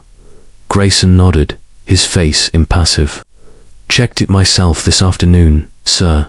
Firmly hung, Poirot's moustache twitched. A blade, a wire, a draft, the mechanics were clear. But the motive remained obscured. In his room, Poirot opened his notebook and wrote, "The second night, a bolder performance. The shadow, the voice, the slashed portrait all staged, yet the purpose deepens. Madame Zorina, she directs, but is she alone? The draft, it betrays a hidden path. Carmichael's fear, Clara's excitement, Baxter's panic, Daphne's belief each reveals a piece. The notebook speaks of betrayal. The handkerchief accuses. Tomorrow I confront, I search, I unmask." He closed the book, his mind a crucible of deduction. The wind howled, but Poirot's resolve was a beacon in the dark. The second night had ended, but the final act was near. Chapter 7. A motive uncovered. The morning of November 2nd, 1936, crept over Marling Hall with a reluctant dawn, the sky a tapestry of grey clouds that pressed low against the Dorset moors. Hercule Poirot, ever punctual in his habits, stood at his chamber window, his green eyes tracing the mist that wreathed the estate like a spectral shroud. His charcoal suit was immaculate, his moustache a masterpiece of symmetry, yet his mind was restless, weaving together the threads of the past to night séances and the secrets uncovered in the hidden passage.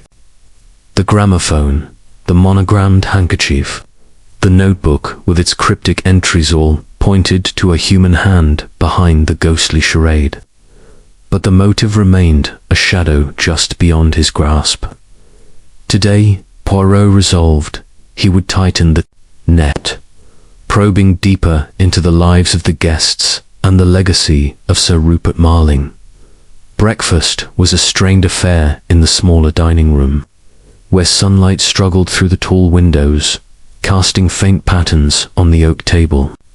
The sideboard held a modest spread poached eggs, toast, and marmalade, but the atmosphere was far from nourishing. Lady Evelyn Marling, in a dove-grey dress that softened her morning attire, presided with quiet dignity, though her grey eyes betrayed fatigue. Dr. Hugh Carmichael, his tweed jacket rumpled, ate with mechanical focus, his jaw tight. Miss Clara Vane, in a sapphire blouse that rivaled the morning sky, offered brittle smiles, her laughter absent. Mr. Leonard Baxter, his pince-nez glinting, fumbled his teacup, his nerves raw. Miss Daphne Grey, pale as the mist outside, nibbled a crust, her moss-green eyes distant. Madame Zorina, true to her mystique, did not appear, her absence a silent crescendo in the room's tension. Poirot, sipping his tisane, observed the guests with the precision of a watchmaker. The slashed portrait from the second séance, the accusing voice, the fleeting shadow, all were theatrical, designed to unsettle. The notebook, hidden in his room, had revealed payments to CV and LB, and a confrontation with HC. On the night of Sir Rupert's death, the handkerchief marked HC Dr. Carmichael's, or a plant, was a deliberate clue, but its purpose was unclear. Lady Evelyn's unease, Carmichael's defensiveness, Clara's artifice, Baxter's fear, Daphne's belief, Zorina's performance, each was a piece in the puzzle, and Poirot's little grey cells were poised to assemble them. After breakfast, Poirot sought Lady Evelyn in her private sitting room, a cosy space of chintz and bookshelves overlooking the gardens. She sat at a writing desk, her hands clasped, her face pale but composed. "Monsieur Poirot," she said, gesturing to a chair, "I fear this house is unraveling. Last night, as séance the portrait, the voice sits too much. What do you make of it?" Poirot seated himself, his cane resting across his knees. "Madame, it is a performance, most assuredly, but one with purpose. The séances, they stir. Fear, yes, but also memory. Tell me, what was Sir Rupert's will? Who stood to gain or lose by his death?" Lady Evelyn's eyes widened, then narrowed, as if weighing her words. "Rupert's will was generous to Marling Hall, the bulk of his fortune, but there were conditions. If I remarry, the estate passes to his cousin, Reginald Marling, a man I've not seen in years. He's in debt, I hear, and desperate. Others, Clara, Daphne, received minor bequests, but they expected more." Poirot's moustache twitched. "This Reginald, he is not here, yet his shadow looms. The séances, perhaps they seek to frighten you from remarriage." Lady Evelyn's lips tightened. "I've no plans to remarry, but the thought has crossed my mind. These spirits, they feel like a warning." She paused, then added, "Rupert's death was sudden. Dr. Carmichael called it heart failure, but I've always wondered. He was so vital." Poirot nodded, filing away the revelation. A contested will, a cousin in debt, a widow's doubt. The motive was crystallizing. He thanked Lady Evelyn and withdrew, his mind turning to Dr. Carmichael. He found the physician in the billiard room, leaning over the table, his cue poised but idle. Carmichael straightened at Poirot's approach, his hazel eyes wary. "Poirot, what now? More questions about ghosts?" Poirot's smile was disarming. "Monsieur le Docteur, not ghosts, but men. You and Sir Rupert, you were friends, yes. Yet the notebook I found speaks of a confrontation the night he died." Carmichael's face flushed, his grip tightening on the cue. "Notebook, what nonsense is this? Rupert and I quarrelled, yes, over a failed investment. He lost money, blamed me, but it was nothing sinister." His voice was gruff, but Poirot noted the sweat on his brow, the flicker of fear in his eyes. "And this handkerchief," Poirot said, producing the monogrammed cloth from his pocket. It is yours, n'est-ce pas? Found in a passage used to stage the séances. Carmichael's jaw dropped, then hardened. That's mine, but I didn't put it there. Someone's playing tricks, Poirot, and it's not me. His denial was vehement, but Poirot sensed a half-truth. A man caught in a web not entirely of his making. Next, Poirot sought Clara Vane in the conservatory, where she lounged among the ferns, a cigarette in hand. Her sapphire blouse shimmered, but her blue eyes were guarded. Monsieur Poirot, you're relentless, she teased, exhaling smoke. What's my crime today? Poirot's expression was bland. Mademoiselle, the notebook mentions payments to CV from Sir Rupert. Services rendered perhaps, or something less honourable. Clara's smile faltered, her cigarette pausing mid-air. Rupert helped me years ago when my career faltered, alone, nothing more. He was generous, but his wife didn't approve. Her tone was defiant, but Poirot detected resentment, a wound still raw. In the library, Poirot found Baxter, hunched over a ledger, his pince-nez fogged with anxiety. Monsieur Baxter, Poirot said, seating himself, the notebook speaks. OFLB and discretion. You managed Sir Rupert's affairs with their secrets. Baxter's hands shook, his voice a whisper. I handled investments. Some were risky, and Rupert was angry. But I swear, I didn't harm him. His desperation was palpable, and Poirot sensed a man teetering on confession, but not yet broken. Daphne Grey was in the garden, her grey dress blending with the mist. She stood by a fountain, her fingers trailing in the water. Monsieur Poirot, she said softly, you think I'm foolish, believing in spirits. Poirot shook his head. Mademoiselle, belief is not folly, but deception is. You are Sir Rupert's cousin. Did you hope for more from his will? Daphne's eyes widened, then softened. I hoped for his kindness, not his money. But others, they resented him. I heard Clara argue with him once, about money.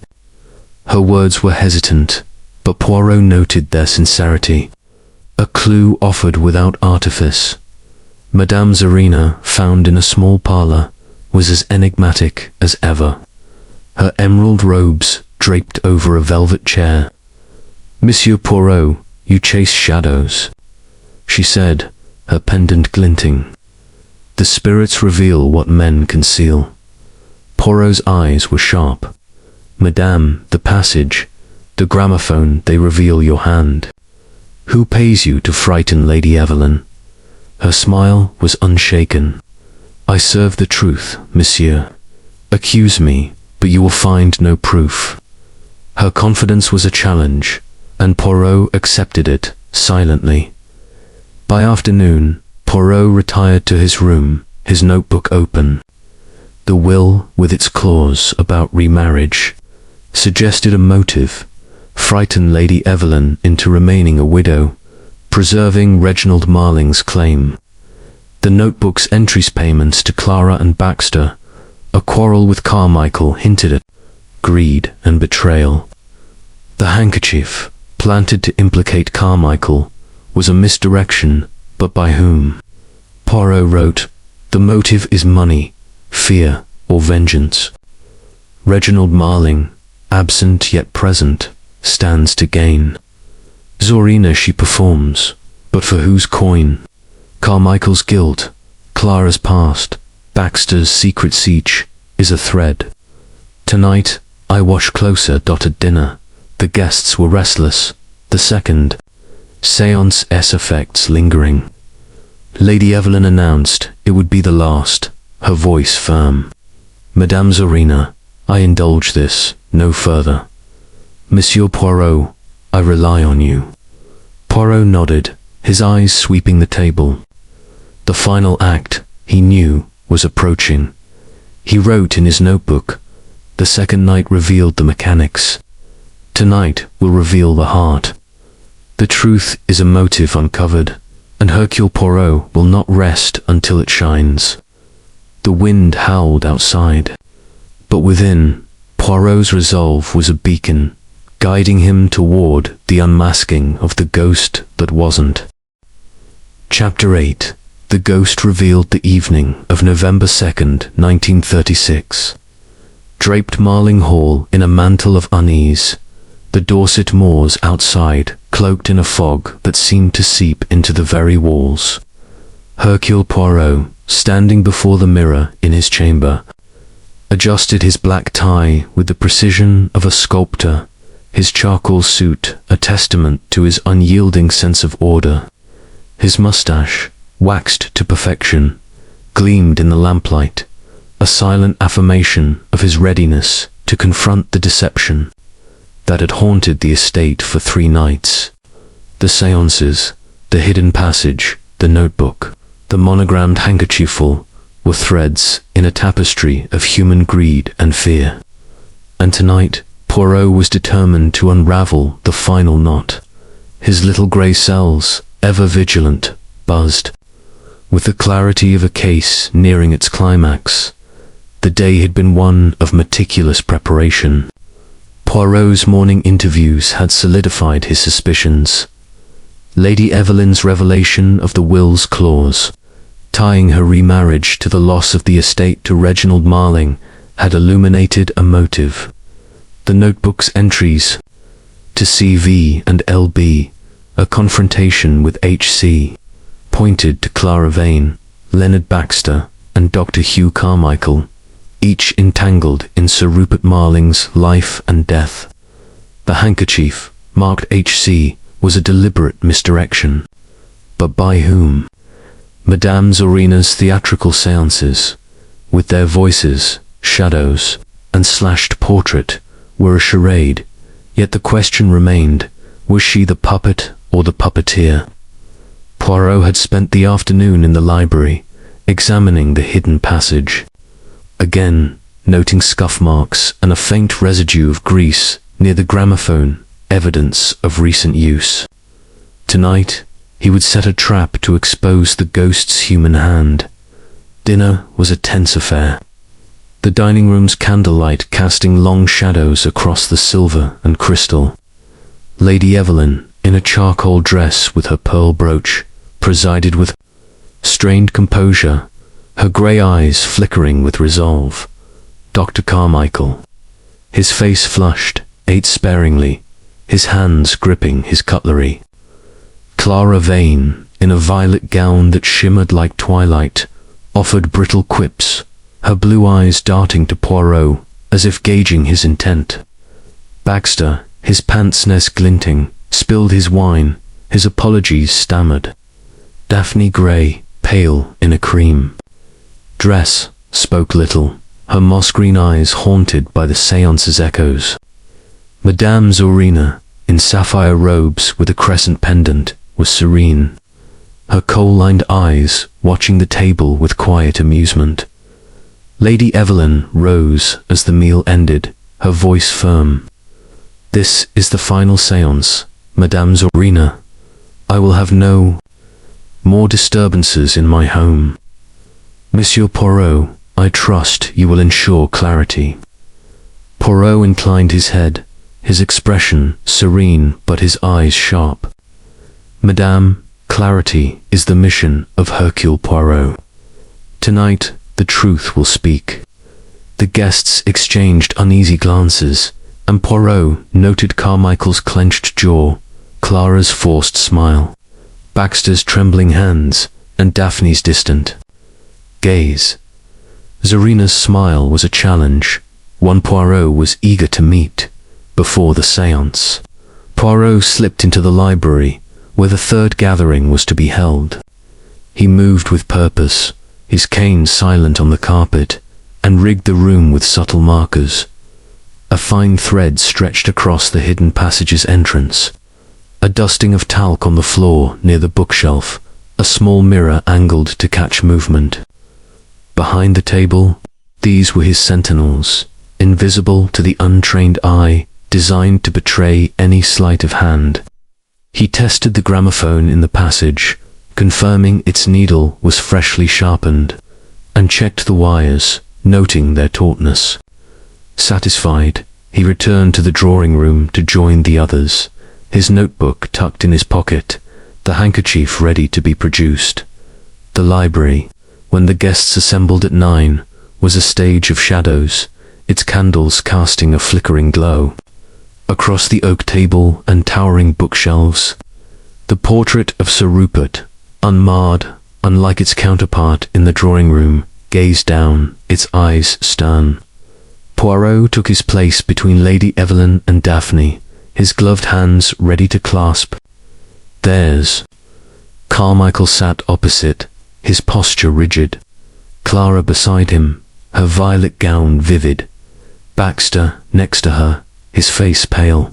And Daphne, her cream dress ghostly in the dim light. Madame Zorina, at the table's head, radiated calm, her sapphire, robes pooling like ink. "Join hands," Zorina intoned, her voice a low chant. "We seek Sir Rupert Marling, whose spirit cries for justice." The lights dimmed, leaving only the candles, their flames wavering. Poirot's eyes, accustomed to the gloom, watched Zorina's hands, noting their stillness, the faint gleam of her rings. The air grew heavy, the silence broken only by the distant wind and Baxter's shallow breaths. A moan rose, guttural and accusing, as before. "Betrayers, you cannot hide." The voice seemed to come from Zorina, yet her lips were still. Poirot felt a draught, faint but deliberate, from the bookshelf behind her. His thread, he knew, would reveal intrusion.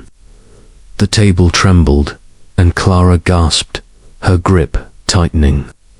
Daphne's hand was cold, trembling, while Lady Evelyn's was steady but tense.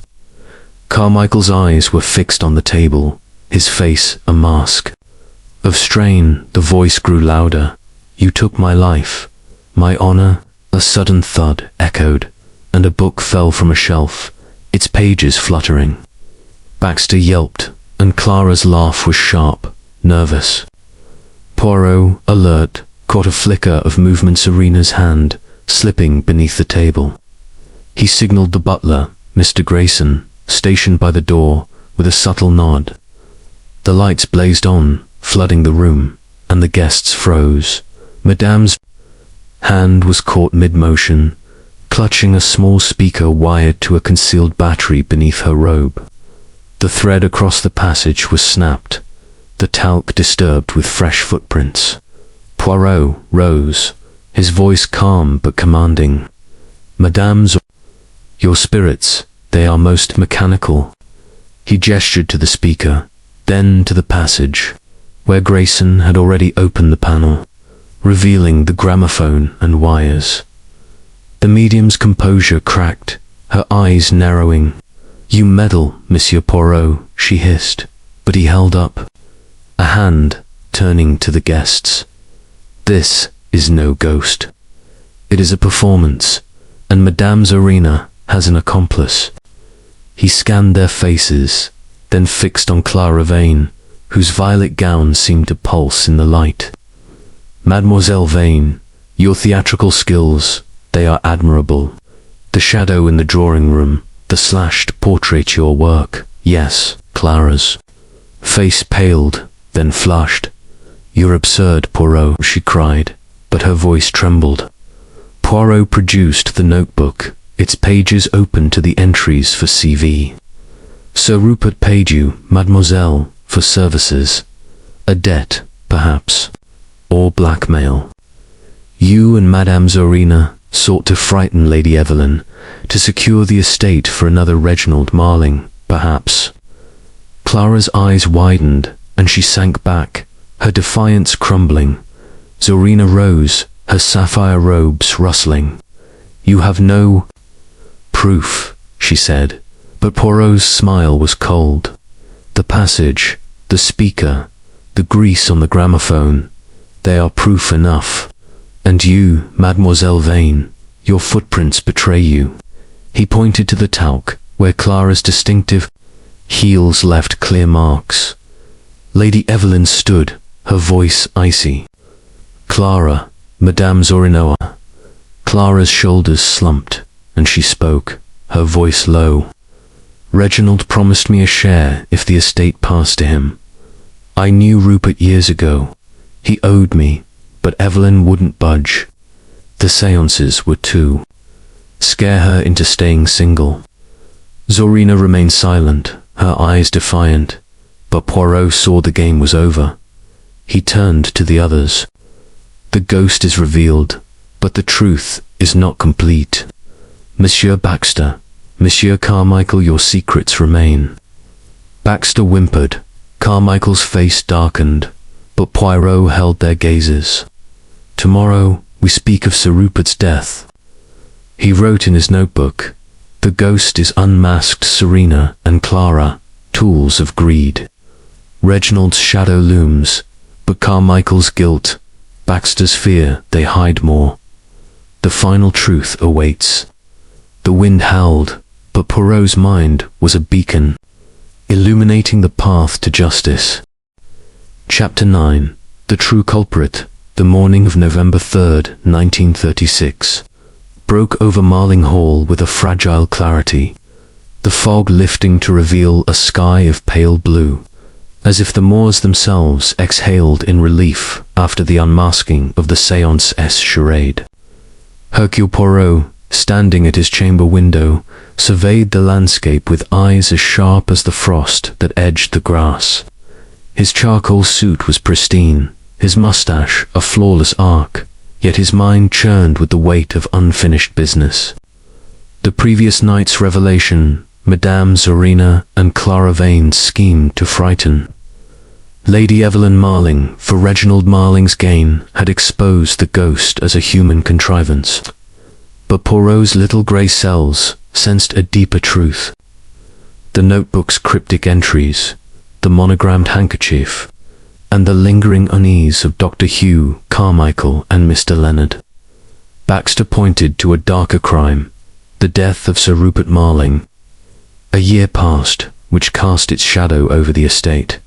Breakfast was a sombre affair, the dining room's grandeur muted by the tension among the guests. Lady Evelyn, in a black dress softened by a silver shawl, presided with a quiet resolve, her grey eyes searching Poirot's face for answers. Dr. Carmichael, his tweed jacket replaced by a sombre suit, ate sparingly, his hazel eyes avoiding contact. Clara Vane, her vivacity dimmed, wore a subdued grey blouse, her auburn hair pulled tightly back, her defiance replaced by a wary silence. Leonard Baxter, his pince-nez glinting, fidgeted with his napkin, his thin face pale with dread. Daphne Grey, in a soft blue dress, seemed almost ethereal, her moss-green eyes fixed on some distant point, as if still hearing the spectral voice. Madame Zorina, confined to her room under Lady Evelyn's orders pending the arrival of the authorities, was absent, her mystique shattered. Poirot, sipping his tisane, observed the interplay of glances and silences, each guest a piece in the puzzle he was assembling. The séances had been a distraction, a theatrical veil to obscure a greater sin.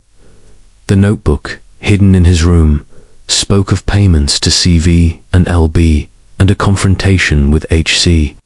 On the night of Sir Rupert's death, the handkerchief, marked HC, found in the hidden passage, was a clumsy attempt to implicate Carmichael, but Poirot suspected it was a misdirection. Clara and Zorina's plot aimed at the will, but the true culprit, he sensed, had blood on their hands, not merely fear. After breakfast, Poirot requested a private audience with Lady Evelyn in her sitting room, its chintz curtains admitting a soft light. She sat at her desk, her hands clasped, her face etched with fatigue. "Monsieur Poirot," she said, her voice low, "you've unmasked Clara and that woman, but I feel no peace. Rupert's death, it haunts me still. Was it truly natural?" Poirot leaned forward, his cane across his knees. "Madame, the heart, it fails when aided by human intent. The séances, they were a mask, but for what? I believe Sir Rupert's death was no accident. Tell me, who had cause to wish him gone?" Lady Evelyn's eyes widened, then clouded. "Rupert was a strong man, not without enemies. Clara, she loved him once, but he ended it. Baxter managed his finances, and there were discrepancies. Carmichael, his friend, quarreled over money. Even Daphne, sweet as she seems, hoped for more from his will, but murder." Her voice broke, and she looked away. Poirot nodded, his mind cataloguing her words. "The will, madame, it is the key. Reginald Marling, he gains if you do not remarry. But others, Clara, Baxter, Carmichael, they had motives tied to the past." He paused, then added, "The notebook I found, it speaks of secrets. I must know more of Sir Rupert's final days." Lady Evelyn hesitated, then spoke. "He was agitated those last weeks. He spoke of betrayal, of someone close. The night he died, he met with Carmichael in the study. I heard raised voices, then silence. By morning, he was gone, heart failure, Carmichael said."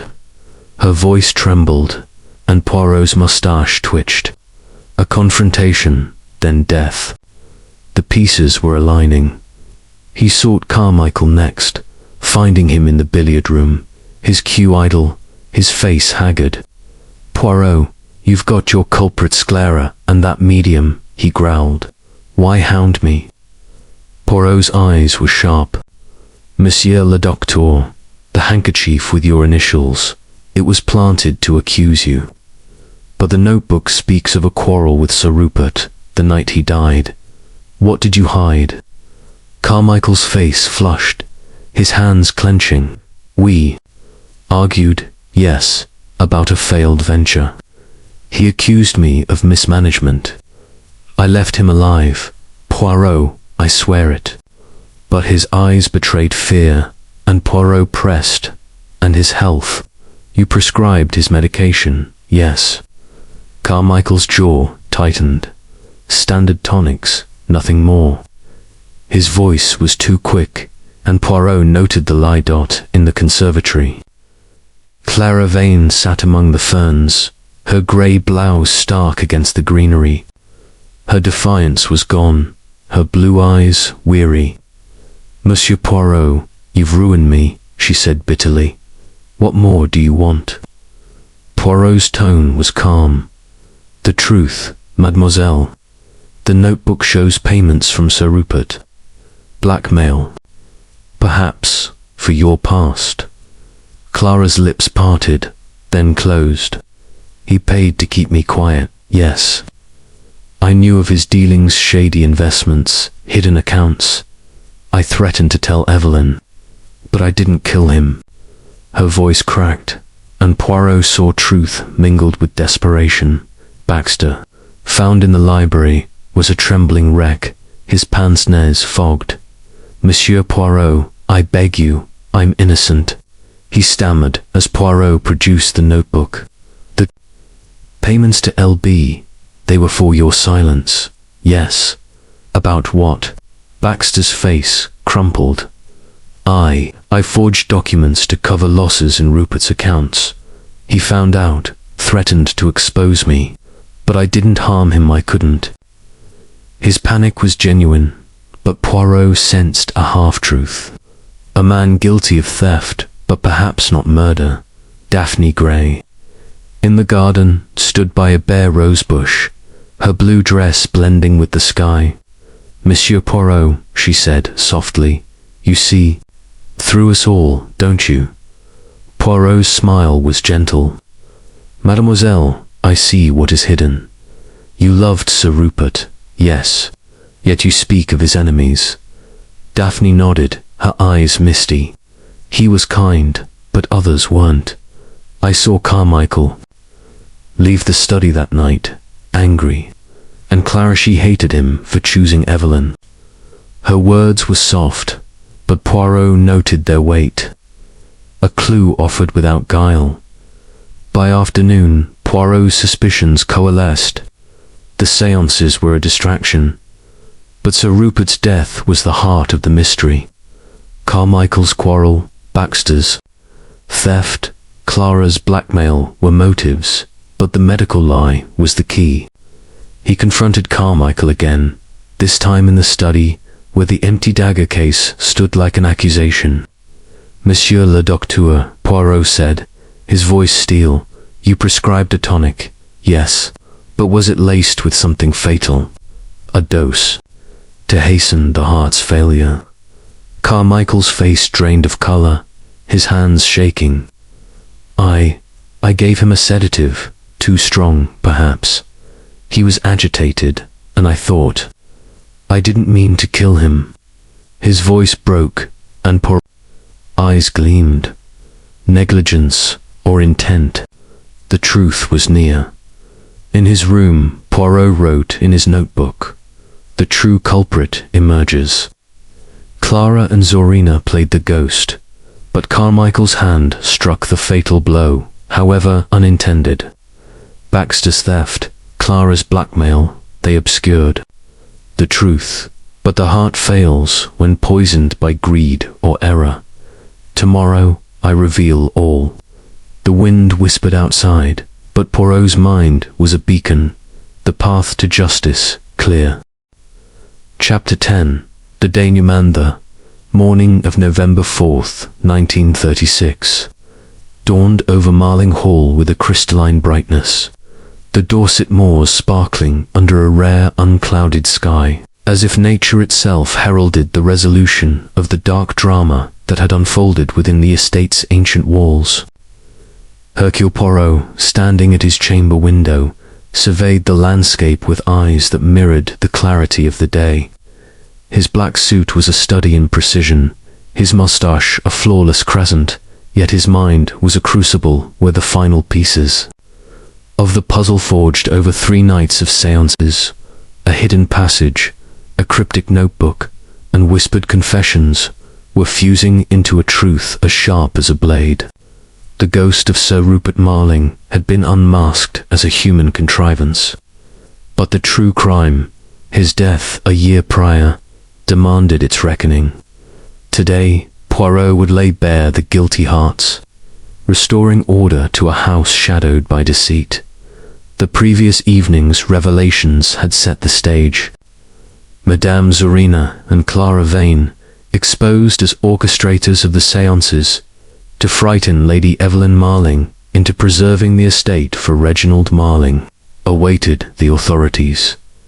Dr. Hugh Carmichael's confession of prescribing a fatal sedative, whether by negligence or intent, had cracked the facade of Sir Rupert's natural death.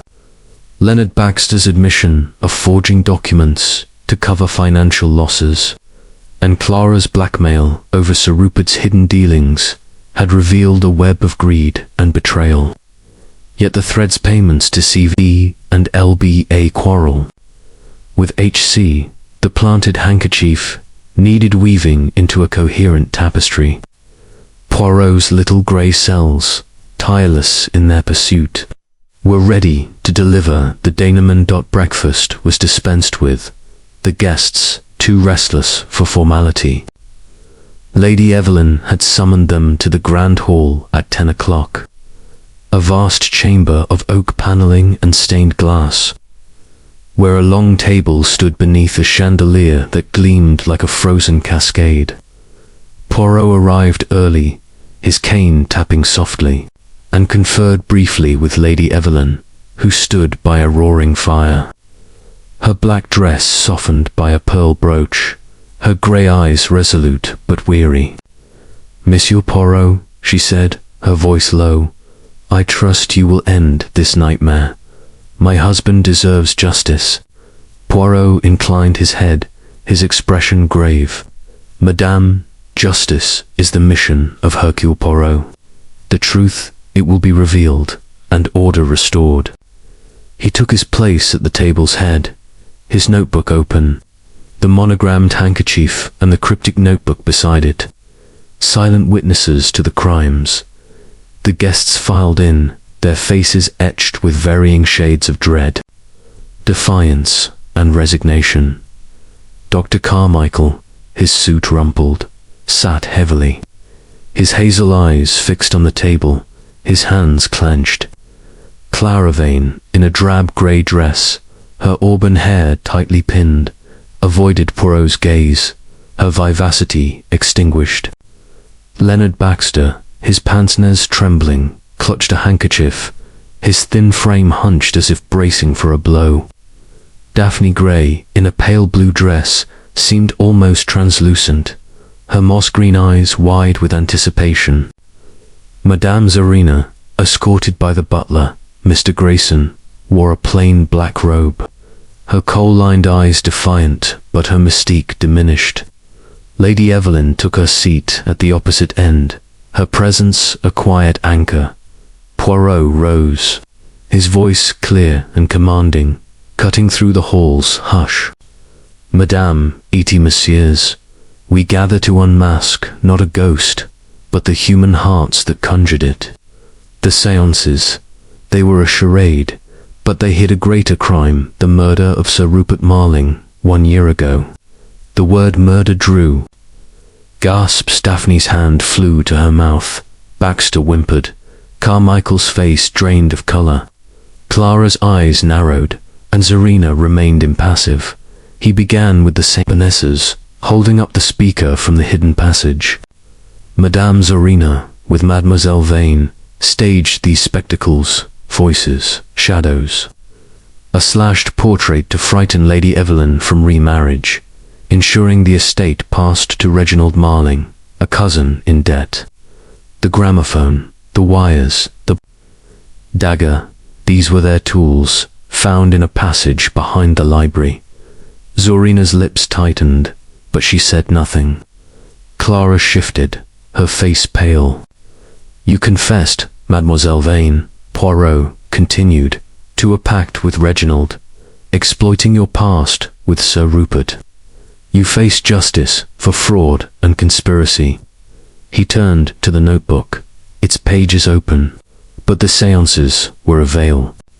For a deeper sin, this book, found in the attic, records Sir Rupert's final day's payments to CV and LB.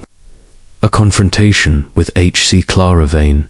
You blackmailed Sir Rupert over his hidden investments, extracting money for your silence. You admitted this, yes. Clara nodded, her voice barely audible. He owed me, but I didn't kill him. Poirot's eyes moved to Baxter. Monsieur Baxter, L.B., you forged documents to conceal losses in Sir Rupert's accounts. He discovered your theft, threatened exposure. You confessed, but claimed no murder. Baxter's handkerchief was sodden, his voice a squeak. I swear, I only took money. Poirot produced the handkerchief marked H.C., holding it aloft. This, found in the passage, accuses Dr. Carmichael. A clumsy plant, yes. But the notebook tells of a quarrel the night Sir Rupert died. Monsieur le Docteur, you argued over a failed venture, and you prescribed a sedative to Strong, you said, an error that stopped his heart. Carmichael's face crumpled, his voice hoarse. It was a mistake. I didn't mean to kill him. The hall was silent, save for Lady Evelyn's sharp intake of breath. Poirot's gaze softened, but his voice was steel. A mistake or a choice? Sir Rupert, he accused you, threatened ruin. You, his physician, knew his heart was strong, yet you gave a dose that silenced him. Negligence or murder? The law will decide. Carmichael buried his face in his hands, his shoulders shaking. Poirot turned to Lady Evelyn, his tone gentle. "Madame, your husband's death was no heart failure, but a betrayal by those he trusted. Clara and Zorina sought to profit from his legacy. Baxter stole from his wealth. Carmichael ended his life. The ghost was their creation to hide their guilt." Lady Evelyn's eyes glistened, but she nodded, her voice steady.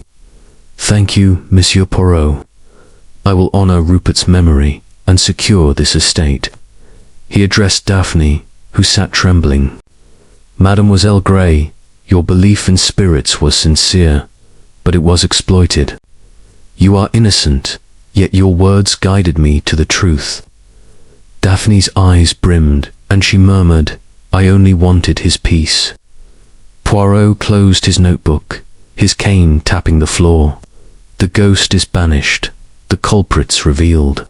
Madame Zorina, Mademoiselle Vane, you face arrest for fraud. Monsieur Baxter for theft. Monsieur Carmichael for manslaughter, perhaps more. The police, they come soon." He bowed to Lady Evelyn. "Madame, order is restored." The guests dispersed, their footsteps echoing in the hall. Clara and Zorina were escorted to their rooms. Baxter collapsed in a chair. Carmichael stared into the fire. Daphne slipped away silently. Lady Evelyn approached Poirot, her hand extended. "Monsieur, you've given me truth, however painful. Stay, please, until this is settled." Poirot kissed her hand, his moustache curving. "Madame, it is my honor." In his room, he wrote, "The denouement is complete. The ghost was greed, fear, and guilt, masked as a spirit. Clara and Zorina played the stage. Baxter stole in the shadows. Carmichael struck the fatal blow. Lady Evelyn stands strong, and justice will follow. Poirot triumphs, as always. The wind was still, and Marling Hall breathed freely, its secrets laid bare. The end.